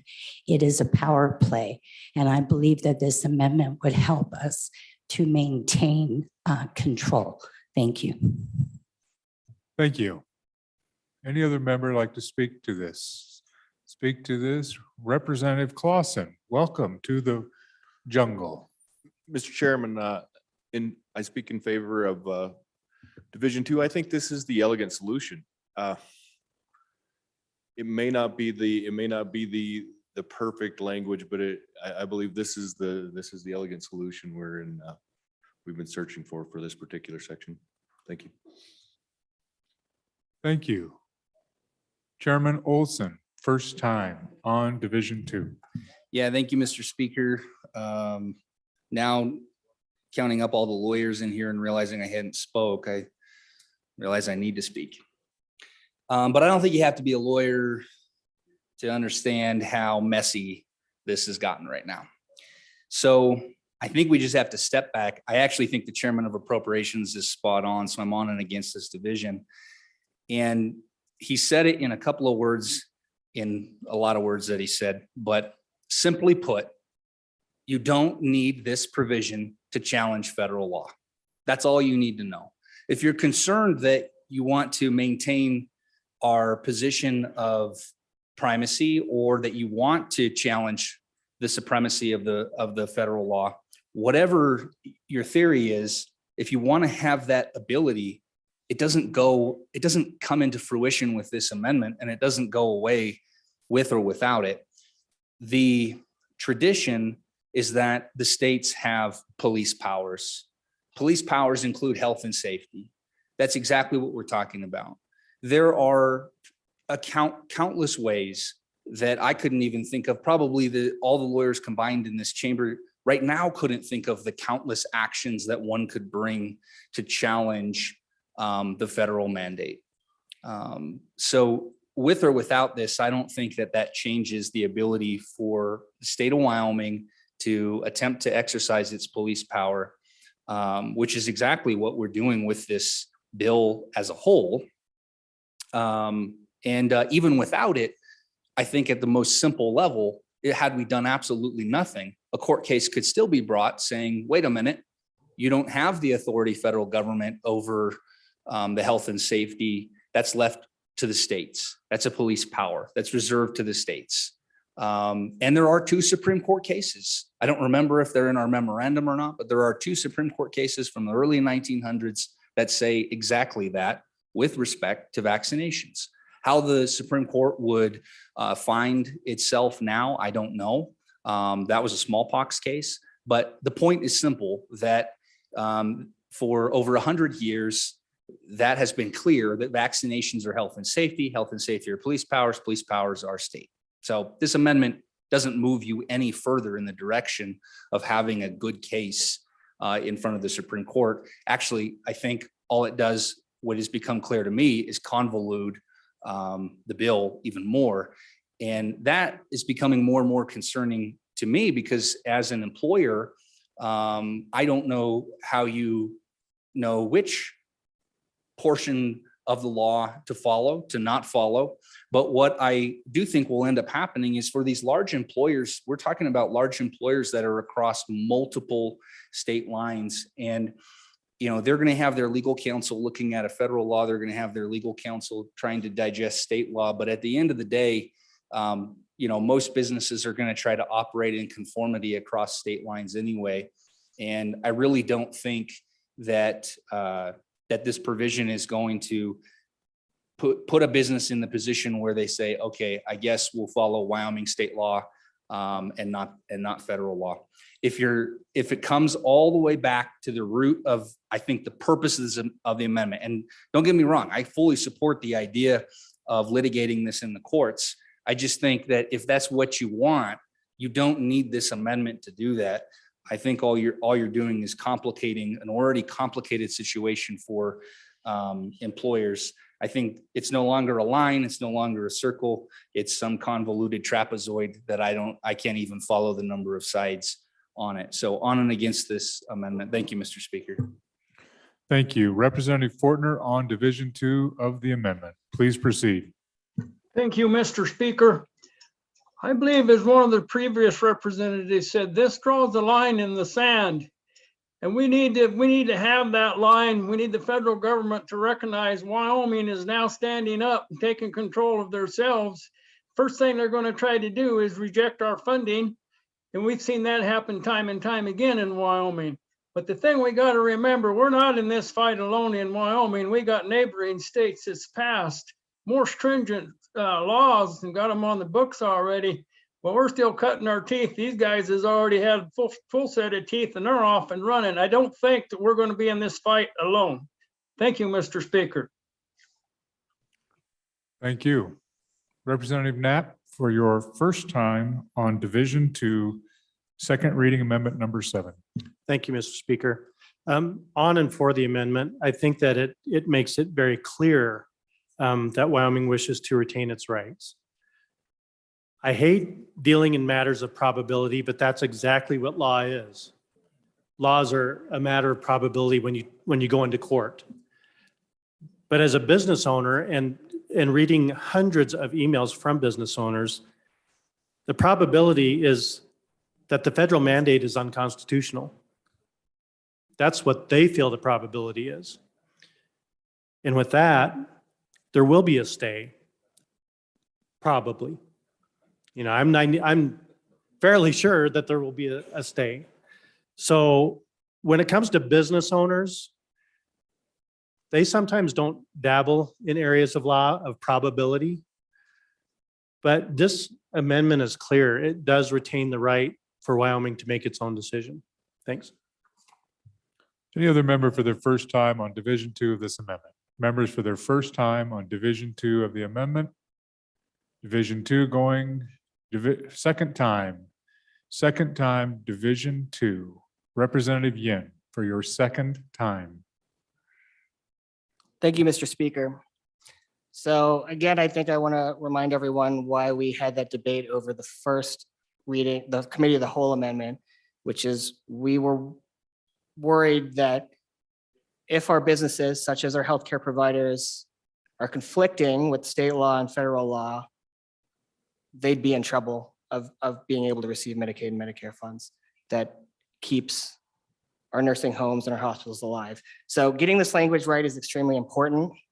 I do believe in the good representative who brought the bill of his intent of what he wanted in this language, but I truly don't think it achieves that. So I ran through a scenario, right? So I'll bring it to you guys, the scenario of what would happen, right? So a federal regulation comes down the pipe.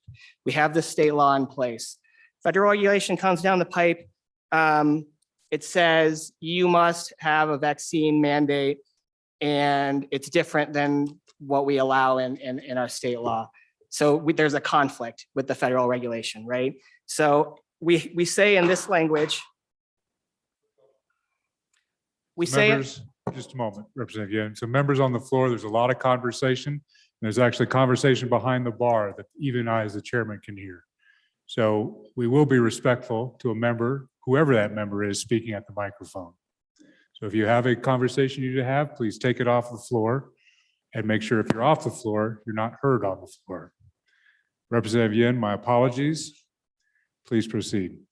thank you, Mr. Speaker. So just to recap, we have a regulation that comes down from the feds that is in conflict with our state law that we've passed.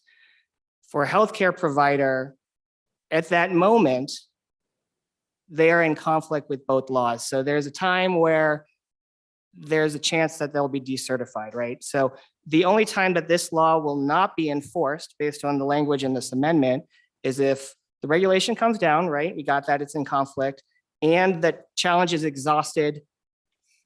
If during the pendency of the challenge, judicial stay is in place that prevents the enforcement of a federal law as well, then I think it's saying that it's back in force. The problem becomes then if there isn't a stay and there is a challenge and the challenge is not exhausted, you're still in a time period where you're putting those businesses in conflict with state and federal law, even though there's a challenge. So the only time I believe based on this language that doesn't occur is if a stay gets put in place. And so I think that's what the good representative said is if there's a stay in place, they're fine.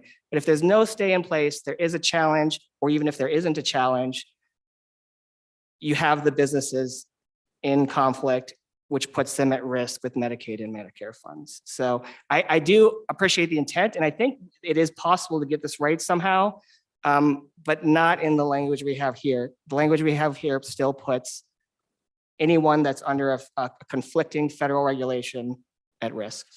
Thank you, Mr. Speaker. Thank you, Representative Yin. Representative Stiff, your second time on Division 2. Mr. Speaker, thank you very much. On and against Division 2. So members, if what you want is to set up a conflict so that employers are subject to conflicting requirements, one from federal law and a conflicting requirement from state law, if that's what you want, then you should vote for this division. Because this division, in terms of an on-off switch, makes the switch always on until all federal remedies are exhausted. Because that is one of the conditions of this language as adopted. So if you want our employers to be subject to conflicting mandates, one from the state and one from the federal government, that they can't both be in compliance with at the same time, then you should be in favor.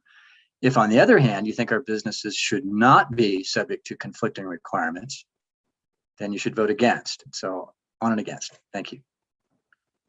Thank you. Any member who wants to speak for a second time, we're on second time, Division 2 of second reading amendment number 7, Representative Crago, second time. Thank you, Mr. Speaker.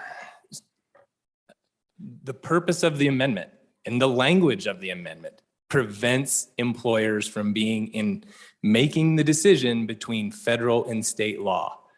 Because if a stay goes into place, the federal law is not enforceable. They can follow state law.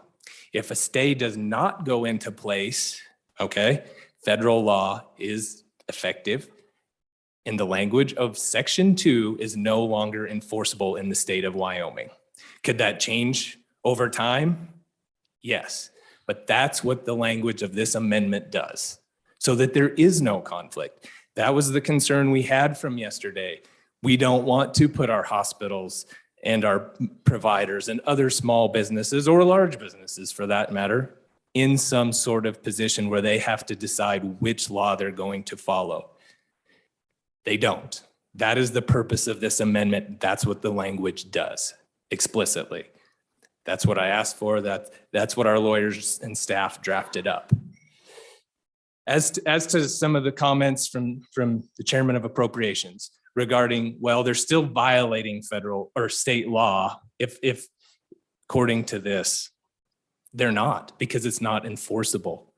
Is this a unique piece of language in a statute? Absolutely. I'll be the first to admit that. It creates the quote unquote on-off switch. That's unique. I don't know if we have it any other place in the statutes, but it's legal. We can do it, and it carries us through this unique situation in which we find ourselves. And I would ask for an aye vote on Division 2. Any other member spoke for a first time who would like to speak for a second time? Any member for a second time? Second time. Seeing none. Members, we are voting on Division 2 of second reading amendment number 7. All those in favor, please say aye. All those opposed, no. No. So it's actually a little difficult when the online one comes up too. So I'm just going to ask for a standing division. All those in favor, please rise. And those online, if you would raise your hands, that would be a help. Thank you.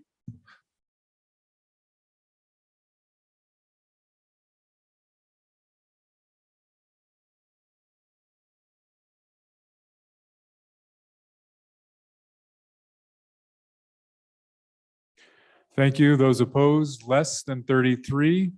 The division is adopted. So members, we, at the prerogative of the chairman, we are going to take a recess. There are certain things that need to be attended to after 2 hours in the chair or your chair. And we're going to recess until 11:15. So whatever that is, 13 minutes recess.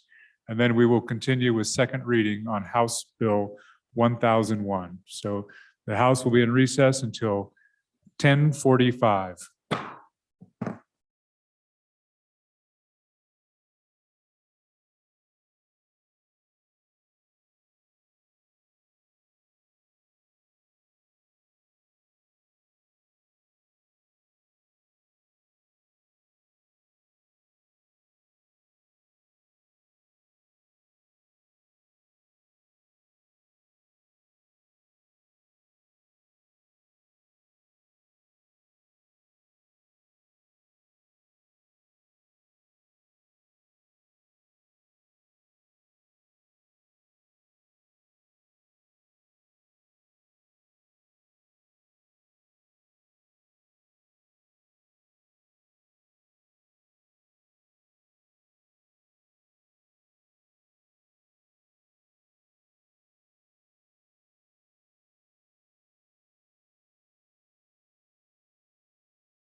The House will please come back to order.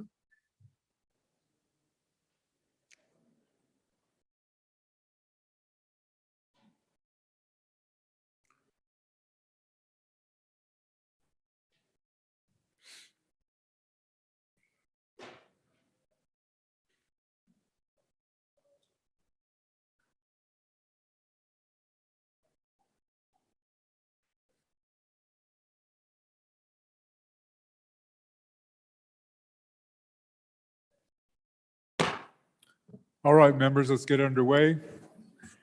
First, we have a privilege of the floor, Representative Henderson. Thank you, Mr. Speaker. Privilege of the floor. Please proceed. Folks, I'm saddened to announce that Cheyenne's last Pearl Harbor survivor, Mr. Roland Thomas of Cheyenne, passed away on October 23rd.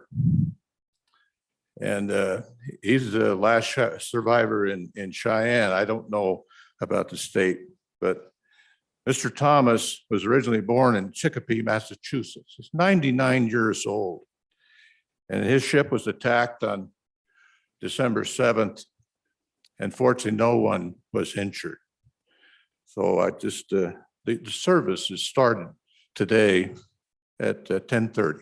So I just ask for a brief moment of silence in respect of Mr. Thomas, Speaker.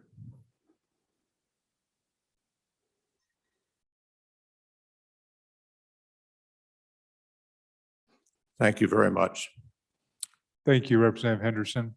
We do appreciate that. Following up on that, members, there remains a resolution that was provided, what we put together for Senator Mike Enzi, and that is still in the LSO main office. If you did not attend the service or did not sign it here in the Capitol, it's available for you to sign, and then we will, as soon as, well, probably by the end of this week, we will package that up and send it to the family of Diana Enzi and her family. The second one, we are also putting together a resolution and appreciation of Riley McCullum, the Marine Lance Corporal who was killed in Afghanistan, whose service was this past weekend. So stop by the LSO office this week for that, for Senator Enzi, if you haven't signed that one. Next week, we should have Riley McCullum's up so folks can sign on that one as well. So, all right, members, any further business from the floor? Any further privileges? Very good. We will continue with our House Bill 1001 consideration on second. Our next amendment, Vice Chair Larson. Thank you, Mr. Chairman. I'd like to move House Second Reading Amendment number 8 to House Bill 1001. And Mr. Chairman, I just have to confess that in our last conversation, much of that legal conversation fell on ground that was not very fertile with me, and I appreciate all that they've done, but you know, even I, with limited capacity of intelligence, sometimes really glean some interesting information from this debates on the floor. Today we had the good representative who's engaged in animal husbandry provide a profound morsel of information teaching us that viruses are always mutating for self-preservation. And it dawned on me that we legislators are like viruses. We appear to be in a constant state of mutating our positions in an effort for political preservation. And I wonder, Mr. Chairman, is there an effort to develop a vaccine to protect the public against that? So members of the House, if you would look at your bill, the one that they've marked up, and go to page 6. As I was going through that bill last night and reading, we have in there some requirements that an employer has to comply with in order to mandate vaccinations as a condition of employment. And on the top of page 6 in Roman 3, if you would go down to line 7 and read with me that starting that sentence, it says there, well, at first it says an employer provides reasonable alternative measures to employees that don't receive the vaccine. And then this sentence says the reasonable alternative measures shall be consistent with any measures required by the employer of a person who submitted an exemption under paragraph 2. And so that would have told me that under the exemptions, the person can have some requirements there for reasonable alternative measures. And so then if you went back to Romanet 2, where we identify all the exemptions, there's no language in there that specifies that. And again, I thought, I read that multiple times, went down and talked to LSO staff, they agreed. And so part of this, the effort is to make it clear what we do here. And so we insert some language there on line 5 that makes that whole first sentence say the employer has to provide reasonable alternative measures to employees who have submitted exceptions under paragraph 2 of subsection, or to employees who have not been vaccinated, who have not received the COVID-19 vaccine, or who will not disclose the employee's COVID-19 vaccine status. So that cleans that. So what I do is delete that sentence down there on 7, 8, and 9 and put in that new language. Then the other thing that was concerning to me is why we have that language in there that the employer has to provide reasonable alternative measures to an employee who will not disclose the employee's COVID vaccine status. And I considered what the intent of that language might be, and thought perhaps it was because there was concern over violation of privacy like HIPAA laws or ADA laws. And so I investigated that and found out that an employer indeed can ask an employee if they've been vaccinated, but the employee doesn't have to respond or doesn't have to provide that. The employer who asks the question is not in violation of HIPAA, nor is it in violation of any other thing, but they have to be careful not to go into more detail to reveal more information, but they certainly can ask that. And they point out that that's necessary to ensure a safe workplace.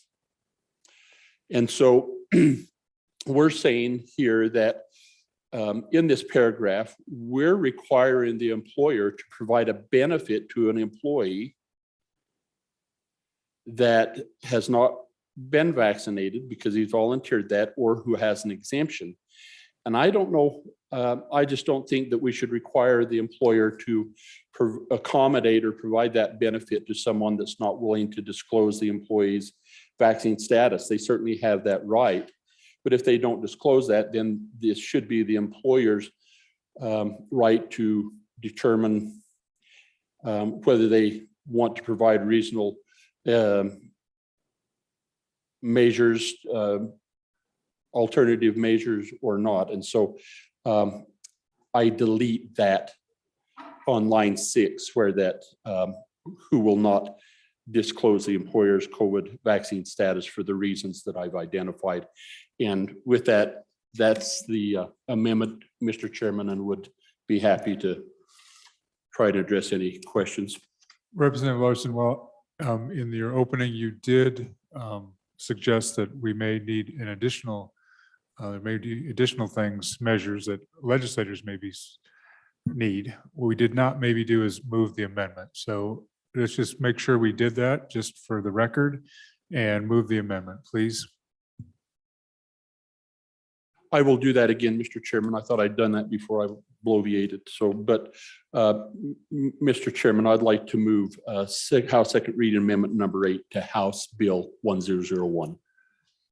Thank you. And like I said, you may have, but when you started talking about inoculating legislators, I was getting nervous. So my mind went elsewhere. Chairman Greer, first time on the amendment. Thank you, Mr. Speaker. I just want to clarify a couple of things. One, the bringer of the amendment is one of the most intelligent men I've ever met. Okay. However, I do want to discuss his amendment.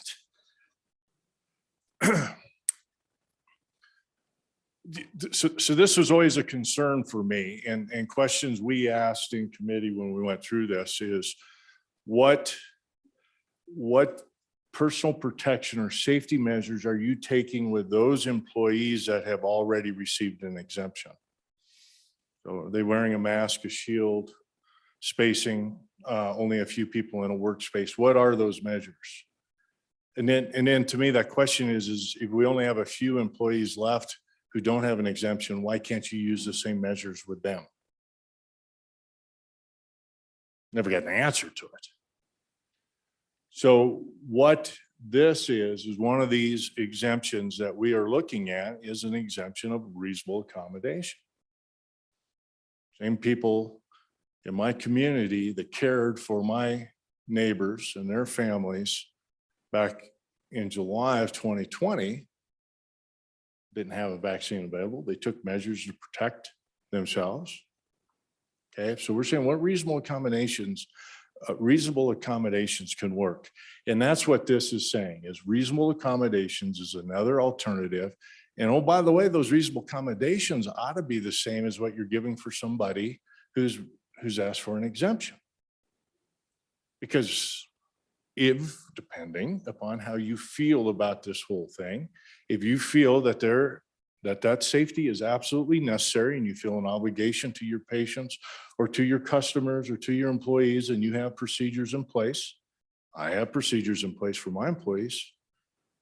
Those with an exemption still need to follow those procedures and be safe.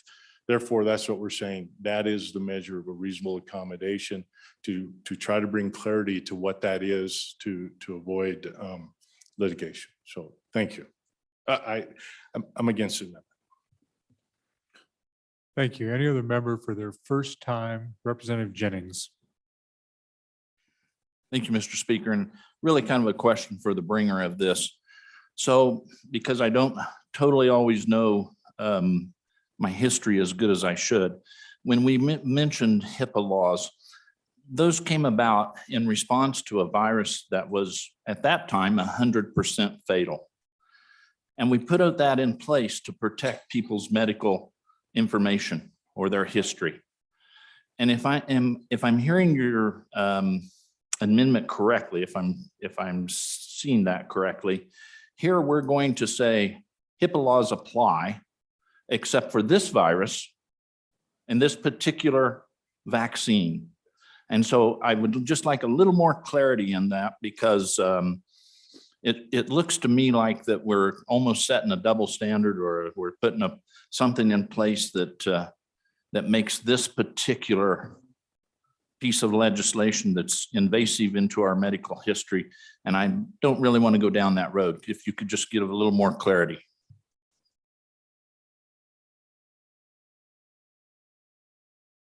Thank you. Any other members for their first time on the amendment? First time on the amendment.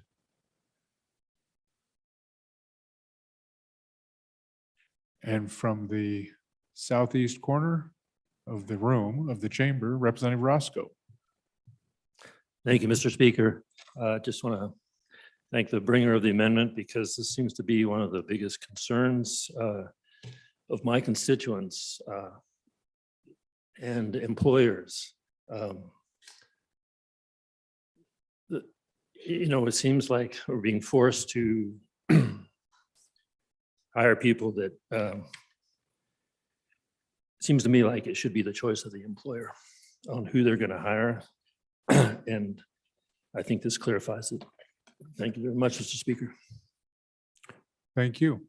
Any other member for their first time? First time. I have Chairman Nicholas. Thank you, Mr. Speaker. So on and in favor of the amendment, so what I find confusing about the language and how we accommodate is what it seems like we're creating a class of folks. So let's assume that you have healthcare providers, and those healthcare providers, 90% of them are employees, are working with the patients. So they're nurses, they're aides, they're doing those types of things. if you have to accommodate someone who is not vaccinated, in other words, have them so you take the nurse out of the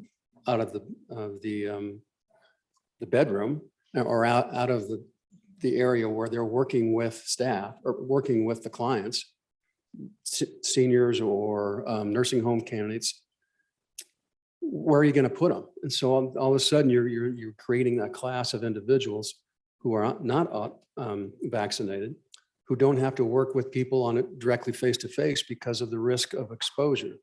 And then we've compounded that, saying this elevated class of unvaccinated people or people who may be vaccinated but just won't tell you, you don't have to work directly with clientele either because of the possible potential risk that you may or may not be vaccinated.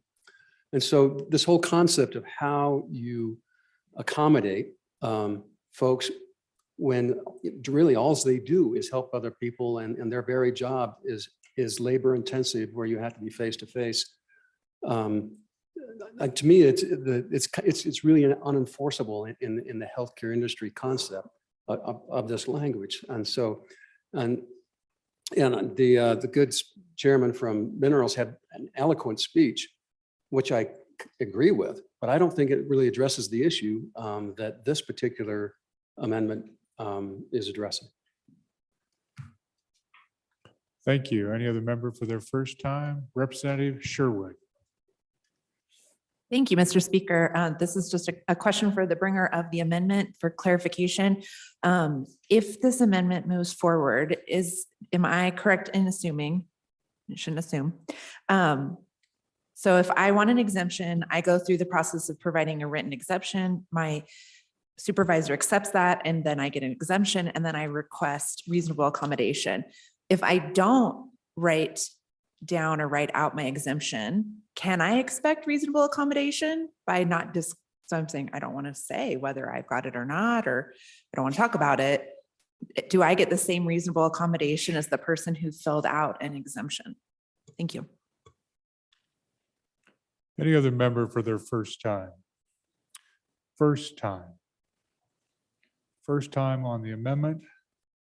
Seeing none. Second time before the sponsor. Second time before the sponsor to the sponsor. Representative Larson.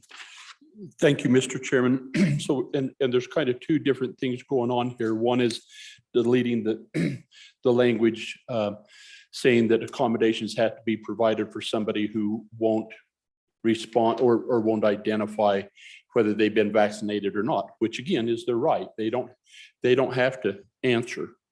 But I don't think that they should be entitled to the benefits in the same way as somebody else that did answer or has applied for an exemption.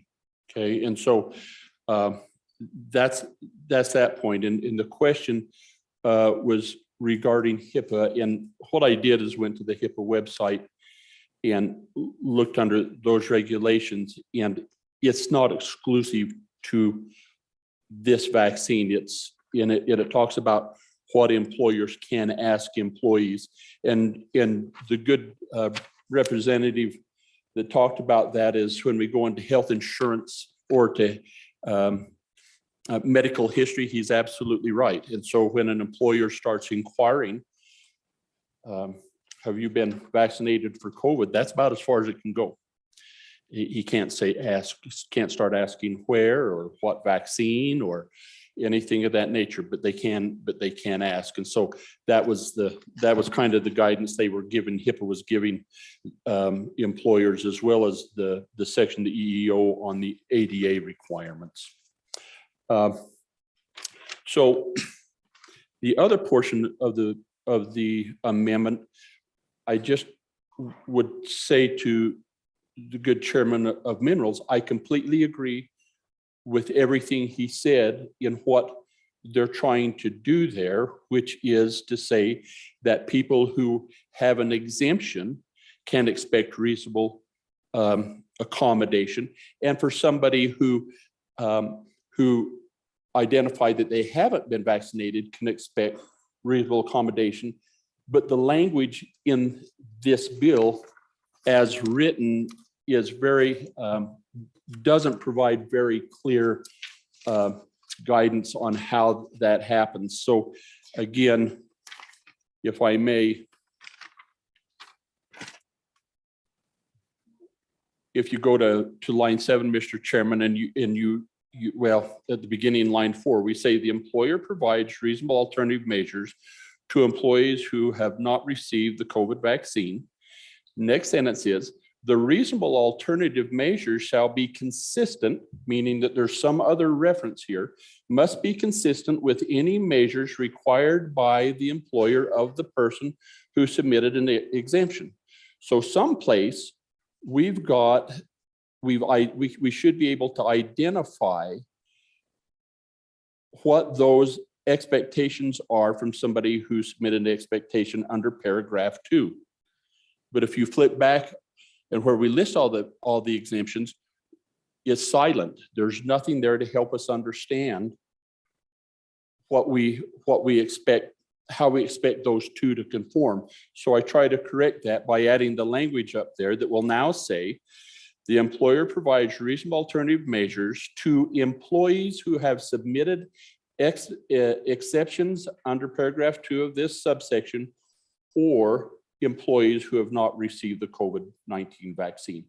So I'm trying to accomplish what I think I heard him say was the intent, and just trying to clarify to where somebody like me who reads it could understand it. So, Mr. Chairman, that I hope that makes it clear in my intent, and would ask for a favorable vote.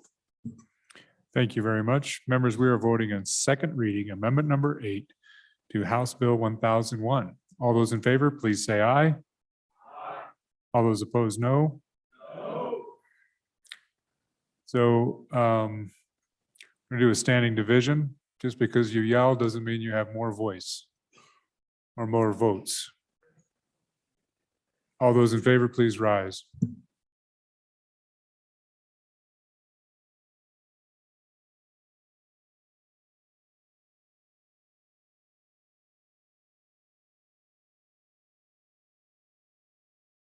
All those opposed, please rise.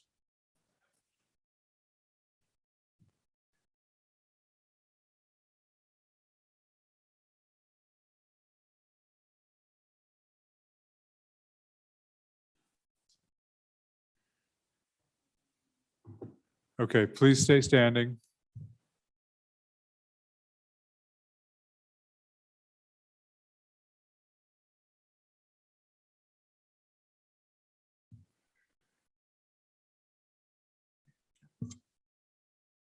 The amendment has, thank you. The amendment has not been adopted. 2630.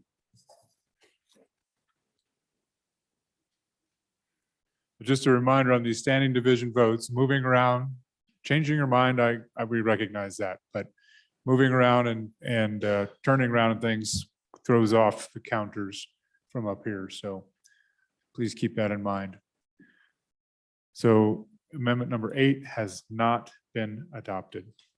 Amendment number 9, Representative Sherwood. Thank you, Mr. Speaker. I move that second reading amendment to House Bill 1001 and ask for your favorable consideration. The amendment is 2009. So this is strictly a cleanup, super simple. So when we removed the original section 4 regarding the healthcare shortage relief and worker incentive program, we no longer needed a definition for healthcare employer. So this is found on page 4. There's a definition on the bottom there with lines 21 through 23 of healthcare employer. This phrase no longer shows up anywhere else in the bill. So I'm proposing a cleanup. Thank you. Discussion on the amendment. Discussion on the amendment. Seeing none, all those in favor of second reading amendment number 9, House Bill 1001, please say aye. Those opposed, no. The amendment is adopted. Next amendment for your consideration, 10. Representative Heiner. Thank you, Mr. Speaker. In light of the discussion we had prior to our little break and the amendment that was passed that was brought forward by one of our good country lawyers, I was respectfully withdraw this amendment. Thank you, Representative Heiner. Second reading amendment number 10 is withdrawn. Next amendment is second reading amendment number 11.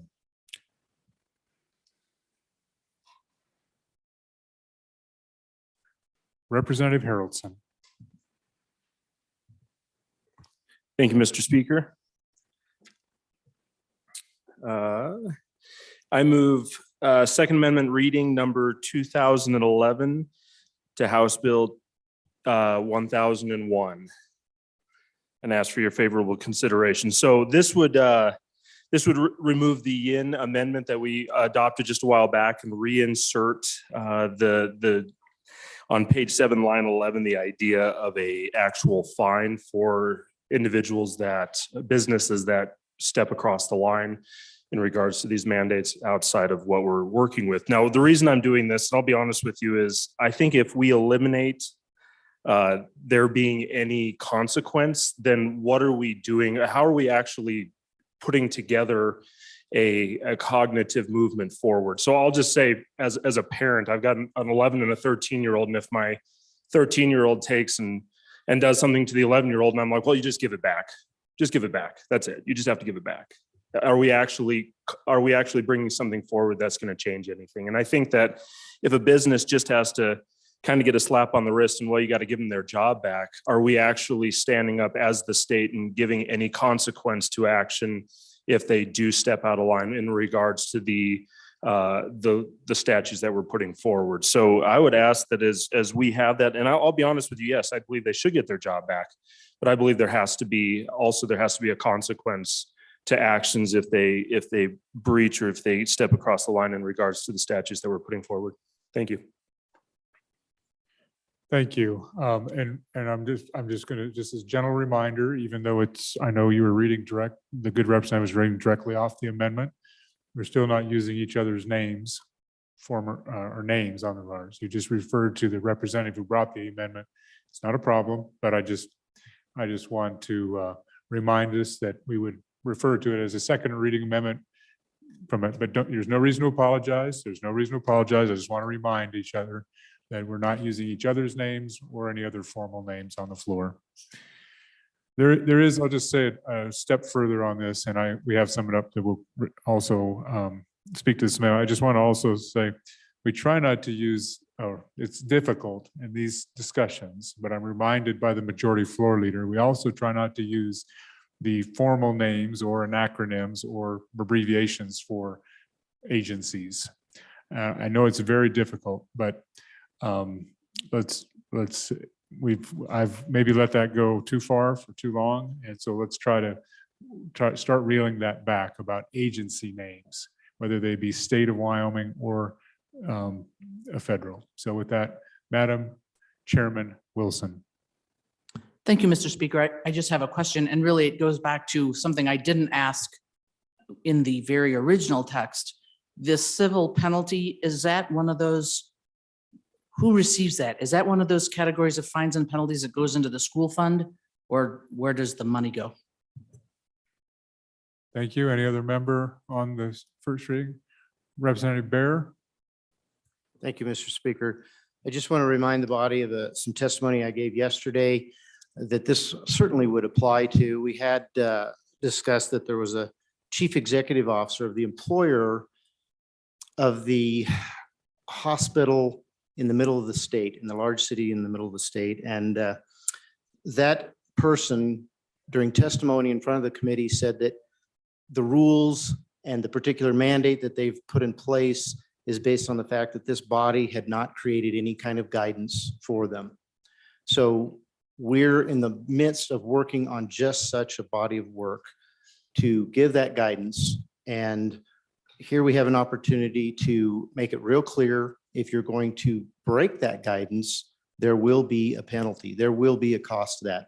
If we leave this up to workforce services, we've taken our responsibility to create these laws, and we basically pushed it down to rulemaking within an agency. And I would just ask that you would step up and really make it clear to these corporations, this is what we expect. This is what the cost of not doing what we're asking you to do is. If we don't, and we leave it up to rulemaking, it will be a while before we know what that's going to be. That'll create more uncertainty. We've talked about what the cost of uncertainty is to businesses. And we need to get rid of that uncertainty. Let's make it real clear in this legislation exactly what the cost of not following this legislation will be on and for the amendment. Thank you. Other members, first time. Representative Walters. Thank you, Mr. Speaker. I'm going to encourage a no vote on this amendment. The amendment from earlier in the day really does put some enforcement, put some teeth into this to make sure that the businesses know that they need to be following these mandates that are laid out within this bill. But providing a penalty like this is far too severe, goes beyond what these businesses need. We're trying to encourage business in Wyoming. We're not trying to stymie business in Wyoming by putting civil penalties upon these businesses for an infraction here. The amendment from earlier in the day does put into place a mechanism for a penalty. It does put in place the teeth that people have been discussing without stymieing business, without putting overly burdensome, undue financial burdens on businesses throughout this state, because this is about more than businesses over 100 people. This is about every single business in the state of Wyoming, 1 person to 1,000 to 1 million people. It does not matter. This is about all businesses. And this amendment here just takes it too far in terms of the penalties for what's taking place. So I would encourage a no vote and a vote in favor of business and a no vote on this amendment. Further discussion, Representative Gray and then Representative Brown.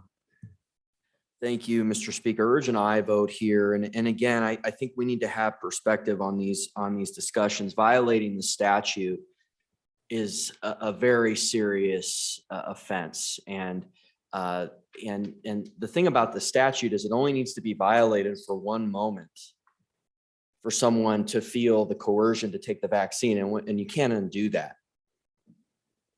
So you need to have some teeth here. And again, we talked about this yesterday, the argument that this is overly oppressive. I would argue the closure of businesses for 6 months.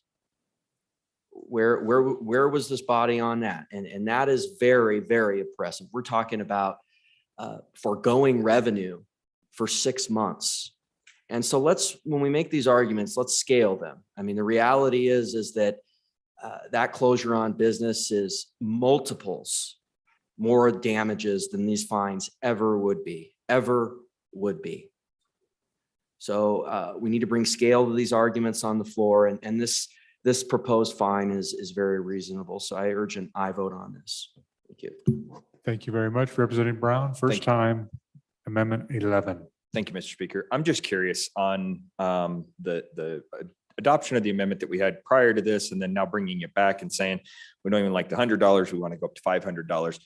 My main concern with going into this, and I'm just curious if the bringer of the amendment can answer this for me, if we have any type of predetermined penalty in employment law already. So if there is a automatic penalty for violation of any type of issue we have in employment law, do we have dictate like that already in statute where we just have a $500 immediate, without any cause or determination or any due process, we just immediately fine?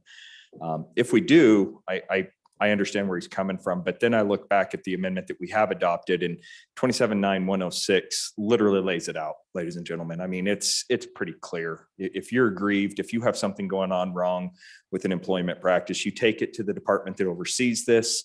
You work through that process. They make the determination. If they find cause, they find an issue, they'll levy a fine, they'll levy the remedy, they'll do what they need to do.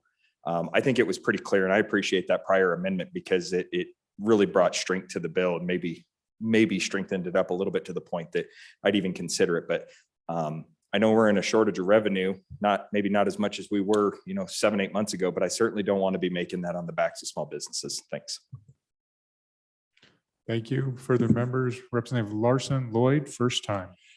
Thank you, Mr. Chairman. I'm a little perplexed at the shift I've seen in our approach from what we have traditionally been as really supportive of the private sector and the industry and business here in the state of Wyoming to what we see here as punitive. And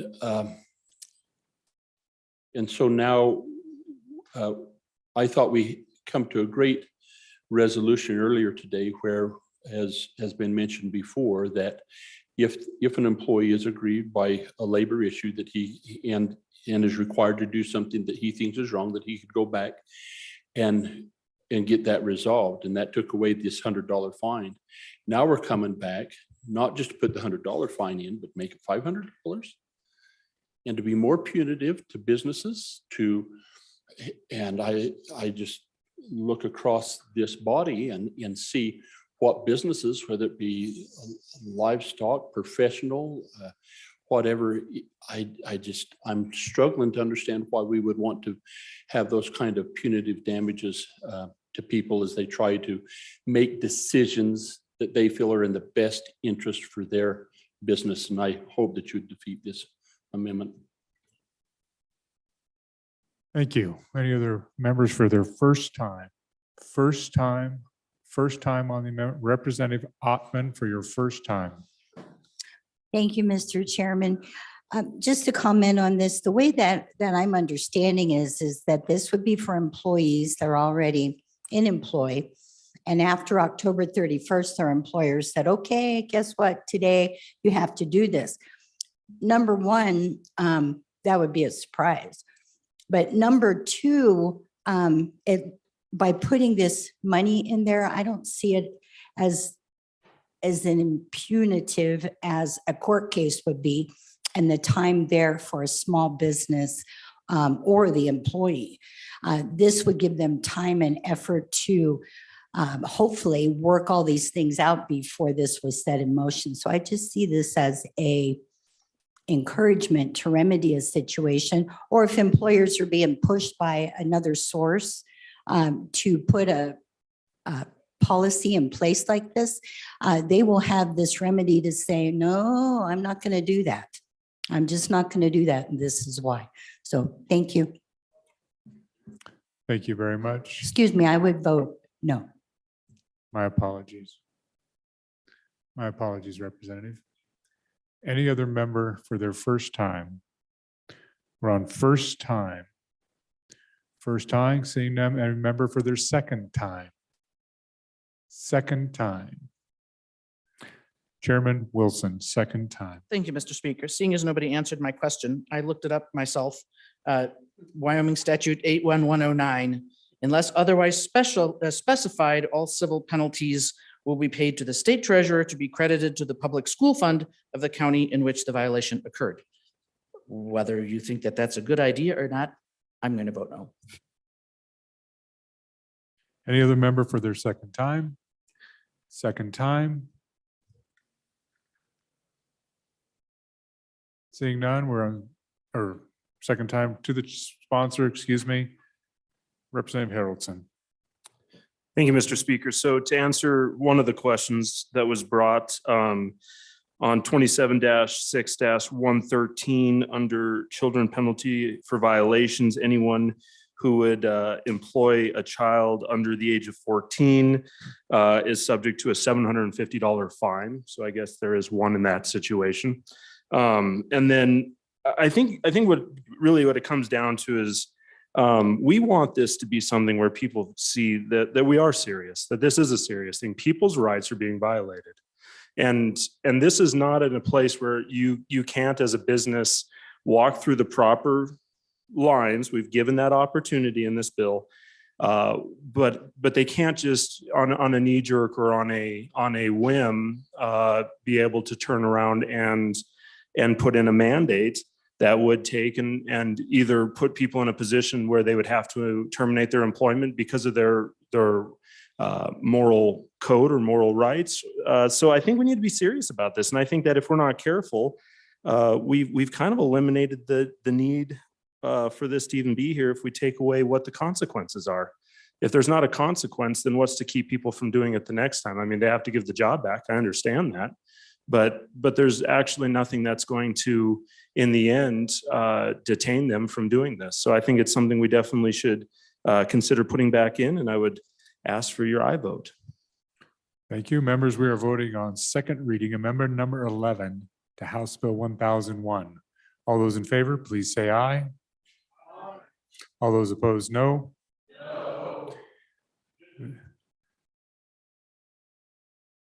You don't get a division until I call the vote, but thank you. I will rule it has failed. Now, if you'd like division, all those in favor, please rise.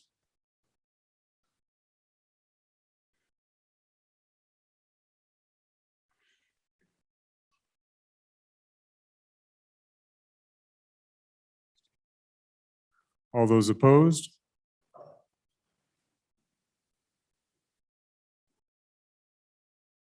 I think more than 16. Thank you. The amendment has not been adopted.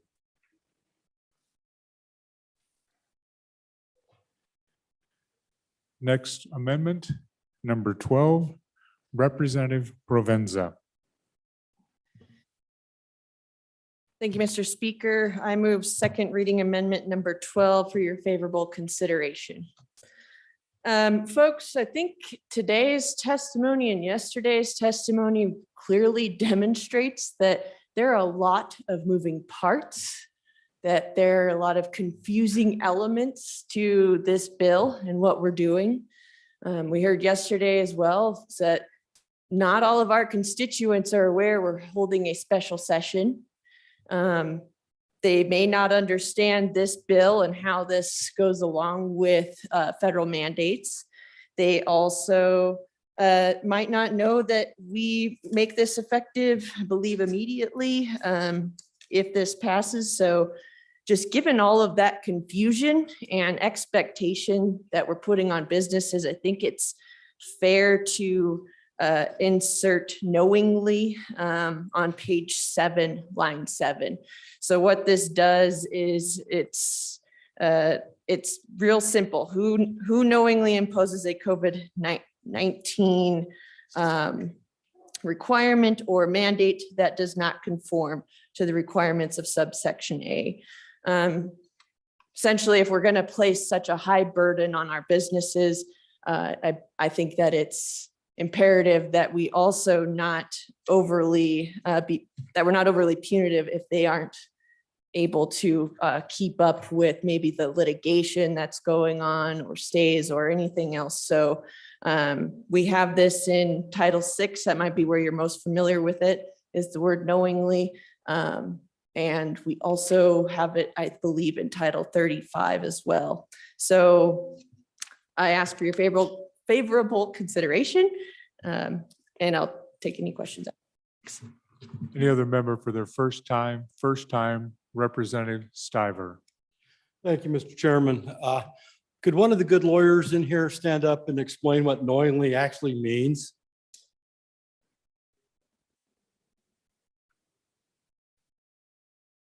Any other member for their first time? Thank you. Representative Gray.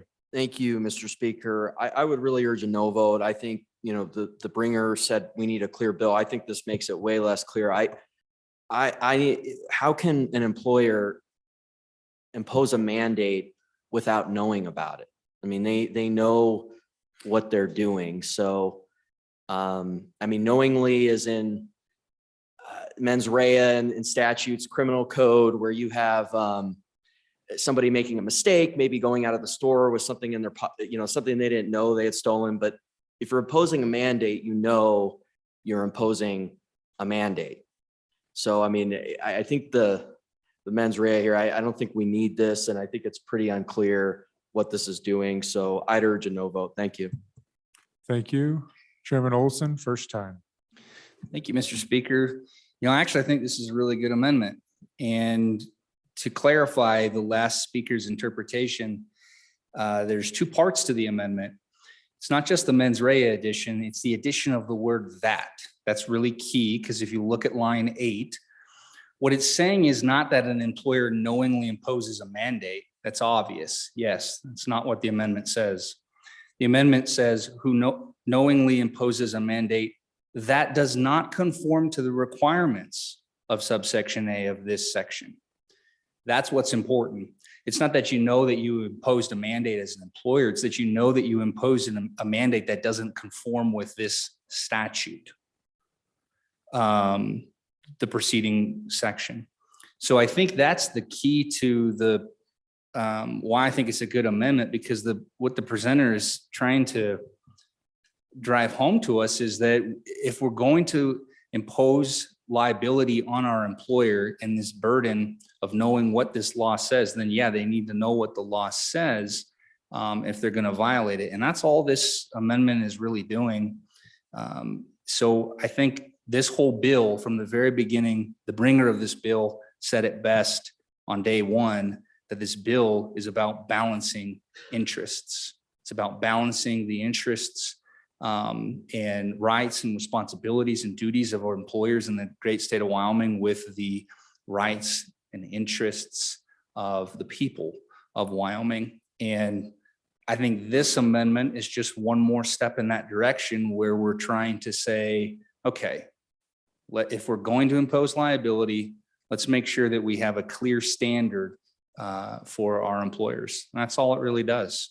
So on for the amendment. Thank you, Mr. Speaker.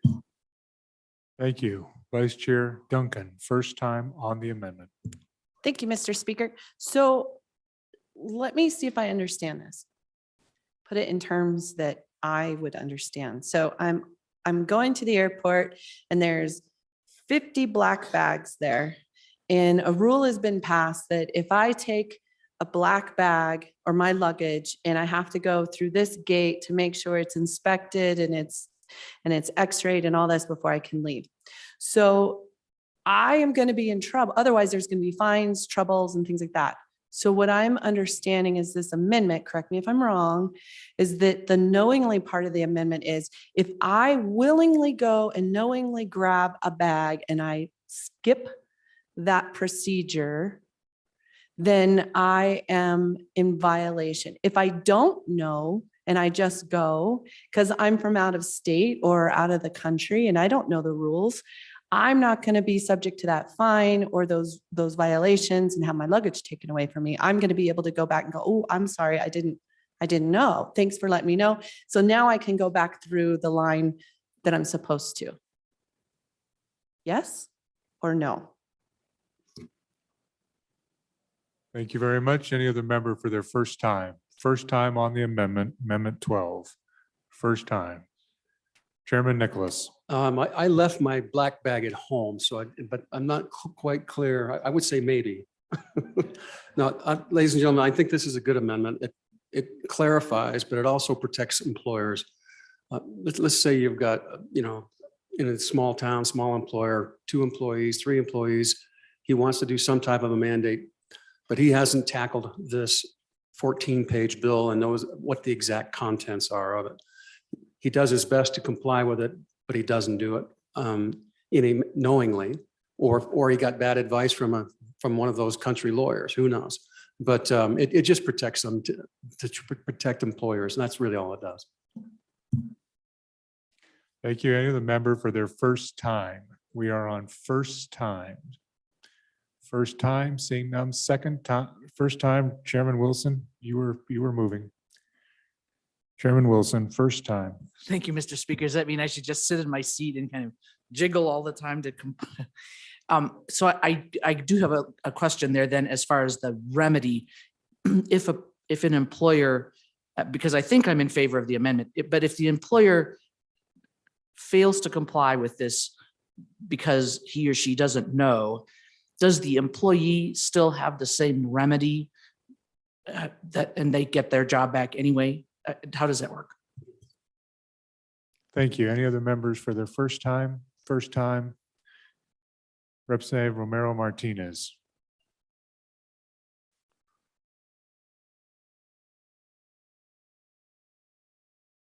Thank you, Mr. Speaker. Briefly, I think it does add clarity, and I think it also opens the door for further conversations that we will be having in the future regarding employers and employees, and that is my stance. Thank you, Mr. Speaker. Thank you. Any other member for their first time? First time, second time. Second time, Representative Gray. Thank you, Mr. Speaker. I'd urge a no on this. And I need somebody to provide some explanation on why we don't just insert knowingly into every single criminal statute. If we're going to use this standard, every single statute that we write. You know, the mens rea element, the knowingly element is really around the potential for there to be honest errors, like a theft situation. But here, I mean, there is a duty to understand what the law is. And we have taken out almost every single penalty in the books that I don't think, we look at it in third reading, I don't think that the remedy is available to those that now if they claim that they didn't knowingly know what was going on. So how do you unwind what is going to happen as you move through the process? I mean, I just think we are just continuing to muddy up this bill. And I would really urge a no vote. Thank you. Thank you. Any other member for their second time? Second time to the sponsor, Representative Provenza. Thank you, Mr. Speaker. To go back to the question about the black suitcase and knowing that is one of the common examples used for what knowingly is. Did you do this intentionally? Did you mean to? And to also go back to the question of how many times knowingly is in Title VI in our criminal statutes. If you search that term, it is pretty widely used in Title VI. So it's not just theft. I can't draw any examples off the top of my head right now, but it knowingly is within our statutes pretty widely. I mentioned in Title 35, we have, which is public health and safety. In 3511-901, we see that if we have the word knowingly here in, I believe, subsection A of that. So even outside of just that criminal code, we do have knowingly as a provision in defining if someone did violate a mandate or not. You know, I just keep going back to how do we address the issue that we're creating complicated law, that we're asking folks who maybe don't partake or participate in some of these complicated realms of business to know that the parts are changing, that things are moving. You know, if you have a business that works in rural part of Wyoming, are they going to be able to get news alerts for all litigation or stays or anything else that comes up? And folks mentioned that we might have we're going to see boosters, and we're going to see that this continues to change. And so what happens then? We have to be able to assure that we're not punishing people that aren't acting in bad faith. They're trying to follow the federal mandates. And all of you here know that it's really hard to compete with the mainstream media reporting that there's this federal mandate, that the feds have come in and said that we have to do this. There's a lot of news reporting on that. It's much more difficult to get that same information out to our constituents here in the state of Wyoming to ensure that they are educated and that they are knowingly violating a state mandate. So I ask the body today to vote in favor of this amendment. I think it takes care of the lot of the many confusing parts and questions that so many people are having. Thank you. Thank you. Members, we are voting on second reading amendment number 12 to House Bill 1001. All those in favor, please say aye. All those opposed, no. The amendment is adopted. Division being called. All those in favor, please rise.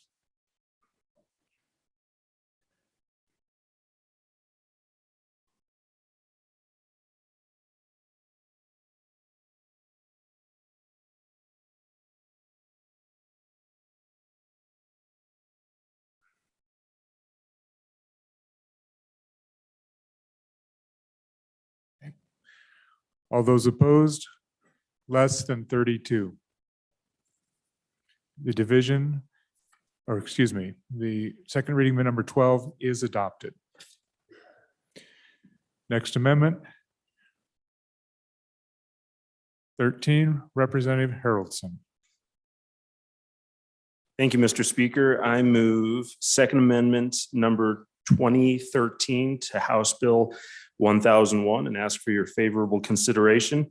This here would just offer anyone that is deciding not to take a vaccination who is required for a weekly COVID test to have the option of a saliva test on top of a nasal swab. And this, where this kind of came from is the medical personnel in our community and other communities around the state who have been subjected to multiple COVID tests are at the point where they're saying, you know what, having a nasal swab test done every single week is getting to the point where it's causing issues, predominantly with severe bloody noses. Even they've seen some other more complicated issues with it. Looking at it, the saliva tests have proven in some aspects to be more sensitive even than the nasal swabs. And so they're definitely a viable option.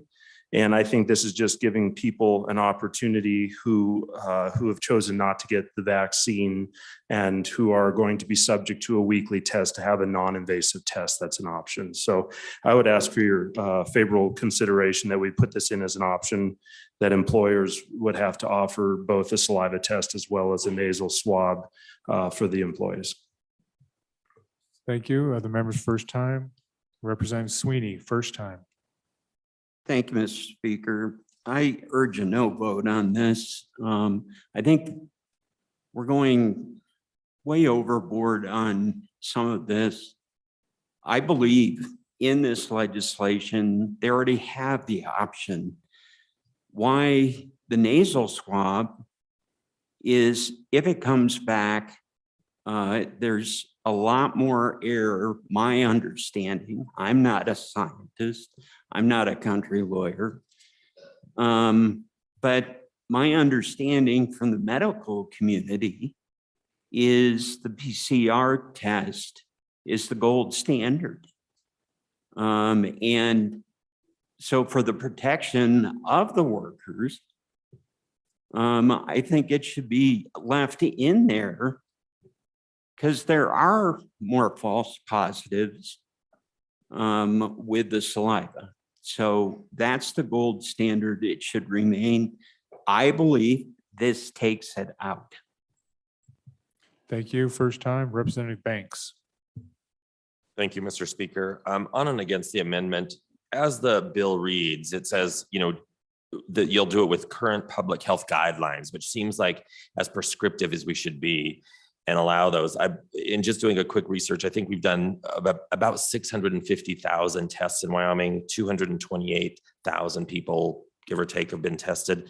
I mean, huge numbers. We're not seeing these major issues with the nasal swab. It doesn't really matter to me how you do your test. I think that is a matter of personal choice, but I don't think we should be prescriptive in saying exactly how it has to be done. Thank you. And the members first time, Representative Nyman and then Representative Larson Lloyd. Thank you, Mr. Speaker. Yeah, I signed on to this amendment because I've got folks in my part of the country up there that are trying to comply. They want to do what's right, and they're wanting to try to provide that opportunity to be able to keep their employment. But they've told me point blank, they said, man, they said, that is one of the most painful things that I've ever had to deal with. And if I'm going to have to keep doing this for undetermined amount of time, I mean, I've got folks talking about bleeding and other issues that they deal with. They said, I would almost quit my job if I thought I had to continue to be subjected to that. And what they wanted was the opportunity to have other means of testing. Not that they don't want tested. They're glad to be tested and in order to do what they need to do, what's right. But they said, if there's another option out there that would be able to work and be able to help them keep their job, they would really appreciate the opportunity to have that pursued. And so that's why I'm on and for this amendment. It's giving people the options that are trying to be compliant, if you want to use that word, trying to do what's right as far as their employer is concerned, but doing it without hurting them physically. Thank you, Mr. Speaker. Thank you, Representative Larson Lloyd.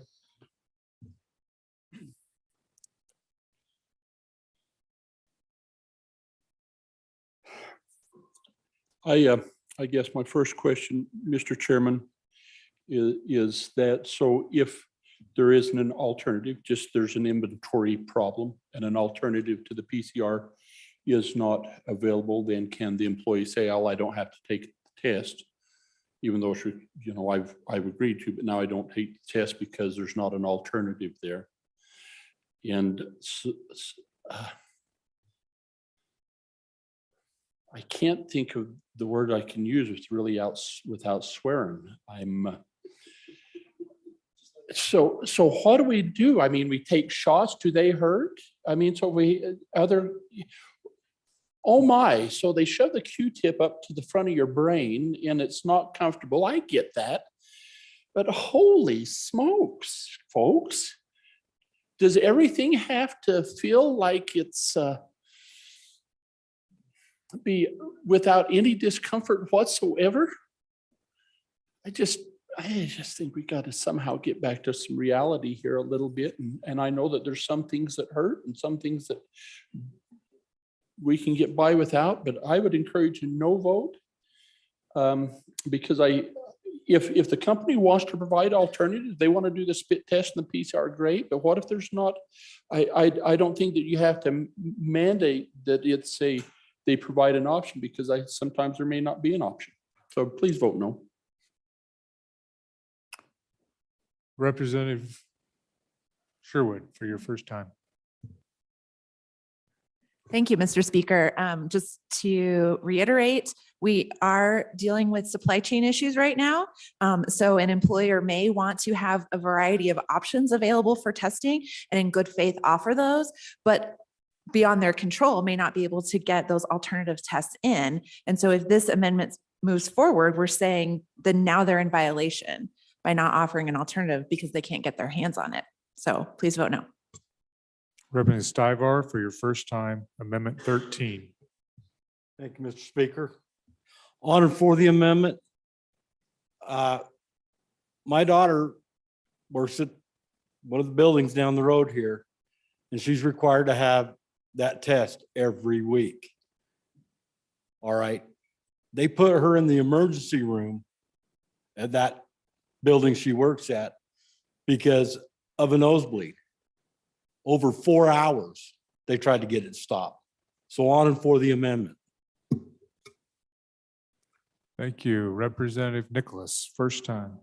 Thank you, Mr. Speaker. On and against the amendment. And the problem isn't so much finding alternatives in certain situations. The problem is that the way that this amendment is crafted, if you have to offer either one every time. So that means that basically the nose swab is going to go away entirely because no one is going to take a nose swab if they have alternative of a saliva test. So what we really need to be looking at is not the uncomfortableness of it, but the efficacy of what we're doing and what the tests are. Now, it's my understanding, we had these conversations a couple of days ago, once again, with Dr. Harris and with the folks in the Department of Health. I'll caution you. Yeah. Mr. Chairman. Yeah, for our health officer and the folks with the health department. There are numerous companies out there working on better ways and easier ways and less intrusive ways of testing. And the longer this goes on, the more likely that's going to happen. If there are folks that have nosebleeds and that have real issues with it, we should accommodate that. We need to accommodate every folks to make them as comfortable as possible. But as this is crafted, basically the swab test will just go away. And it is the gold standard. And so until we find something or craft language that provides an alternative, that makes sense in some situations. But a carte blanche, we'll have an inventory of 200,000 tests with the department and no one's going to use them because they don't have to. So on and against. Thank you, Representative Knapp, for your first time. Thank you, Mr. Speaker. I have to question why we keep doing this. Why do we keep limiting what is a choice for the individual. It really is concerning to me. The gold standard PCR test, if anybody's kept up with the news, is being replaced.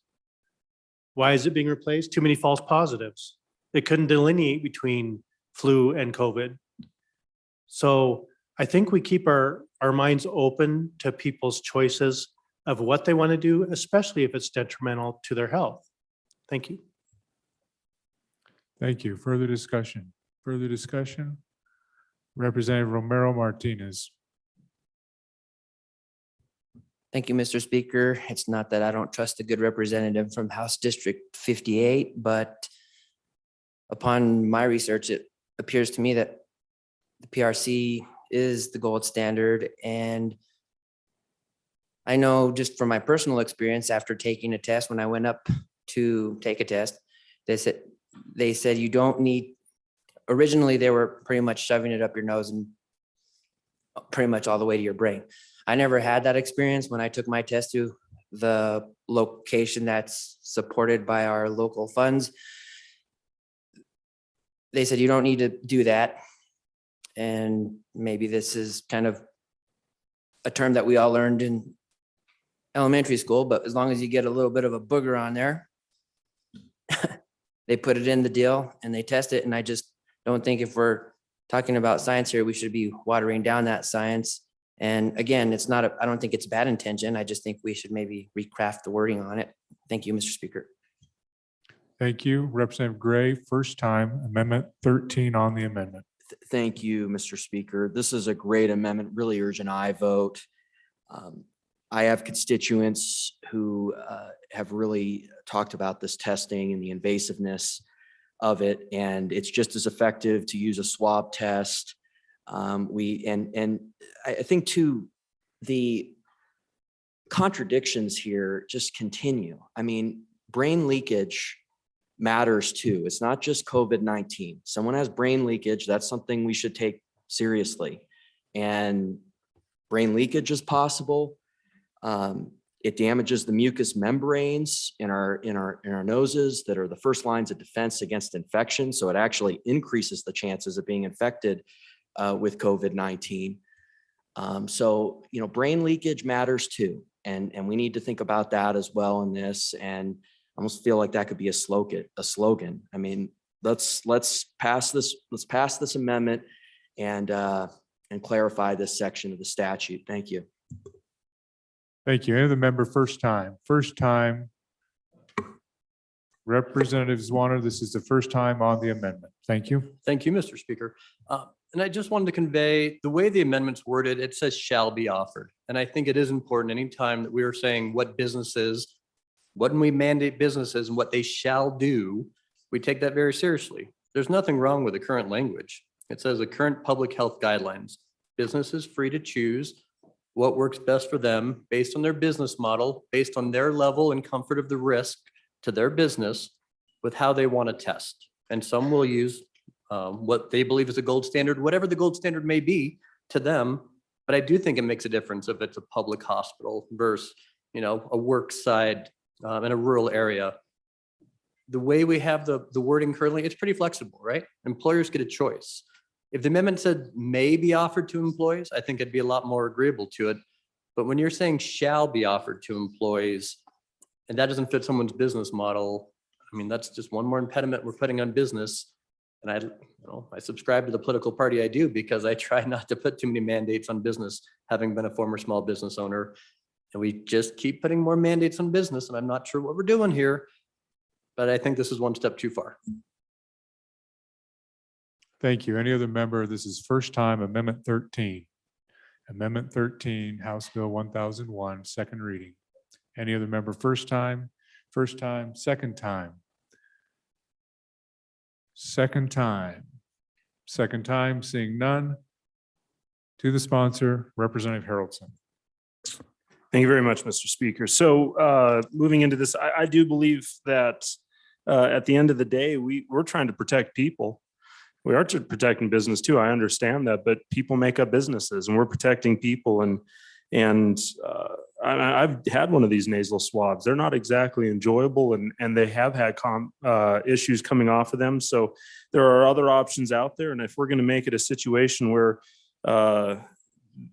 people are required to take this test to hold their employment, then I believe that we need to have the opportunity for them to do it in a non-invasive way. So I would ask for your favorable vote on this. Thank you. Thank you. So members, we are voting on second reading amendment number 13, House Bill 1001. All those in favor, please say aye. All those opposed, no. The amendment is not adopted. Mr. Majority Floor Leader. 130. Mr. Speaker, I move that the House stand in recess until 1:30 PM. Thank you, Mr. Majority Floor Leader. So members, second reading amendments keep coming in. So refresh your page. There's 4 more that I know of that are on my desk for after our noon recess. And then we have 1002, and there are several amendments on that as well. So any announcements? Any announcements, privileges of the floor? Representative Chairman Burkhart. Thank you, Mr. Speaker. Your Committee Transportation, Highways and Military Affairs will not meet next week due to this special session. Thank you, Chairman Burkhart. There will be some other committees that are going to have to adjust their schedules as well. We do appreciate, we're sorry about that, but we appreciate your willingness to adjust. Chairman Nicholas. Thank you, Mr. Speaker. Mr. Speaker, I was wondering if it might be useful for the body and for folks online to give us a reasonable anticipation of what you think the House will be in session for through Friday or Saturday or Monday, Tuesday. What's your estimated schedule of? Because I think we need to make motel rooms and plans for Halloween and things like that. Very fair. Thank you, Mr. Chairman. Actually, I just was provided this memo as we were on that last amendment. I think we will not, based on our colleagues' work and our pace of work, we will not be accelerating any bills. At least in the first house, no bills will be accelerated. That means that we will do third reading tomorrow. I don't see any point in working on a Saturday and then coming back Monday, Tuesday, Wednesday. So we will not work this weekend. We will have third reading, it sounds like tomorrow. Well, we will have third reading tomorrow. And then we will come back and have committee meetings. Those will begin on Monday. And then we potentially do, if we did committee of the whole, and I apologize, I'm working through this. I didn't get to read the committee of the whole on Monday as well after committee meetings. Second, third reading, we're at least here until Wednesday. At least here until Wednesday, based on the pace of our work, the pace of the second house's work. Now, I would caution you, based on what this house has, the work this house has been doing and the hours this house has been doing on the 2 bills that we have, and our Senate colleagues have relatively short days. Next week, we will have relatively short days in comparison, potentially. If all the bills in the mix move forward, we will have the short days. Our colleagues will, I hope they put the work that we're putting in, or maybe we send them a perfect bill. But there could be a very long days for our colleagues down the hall. So I would anticipate at least through next Wednesday. Any further questions? And we're, like I said, I just got this. So there will be a memo coming about per diem to that point, also to that point, where your per diem is available to you, but you can waive it, and that'll be an active process. If you don't want per diem for the weekend because you're going home or for whatever reason, you can waive that per diem and salary. So with that, or just a per diem, just waive per diem. So any further discussion or announcements? So the House is in recess until 1:30 PM.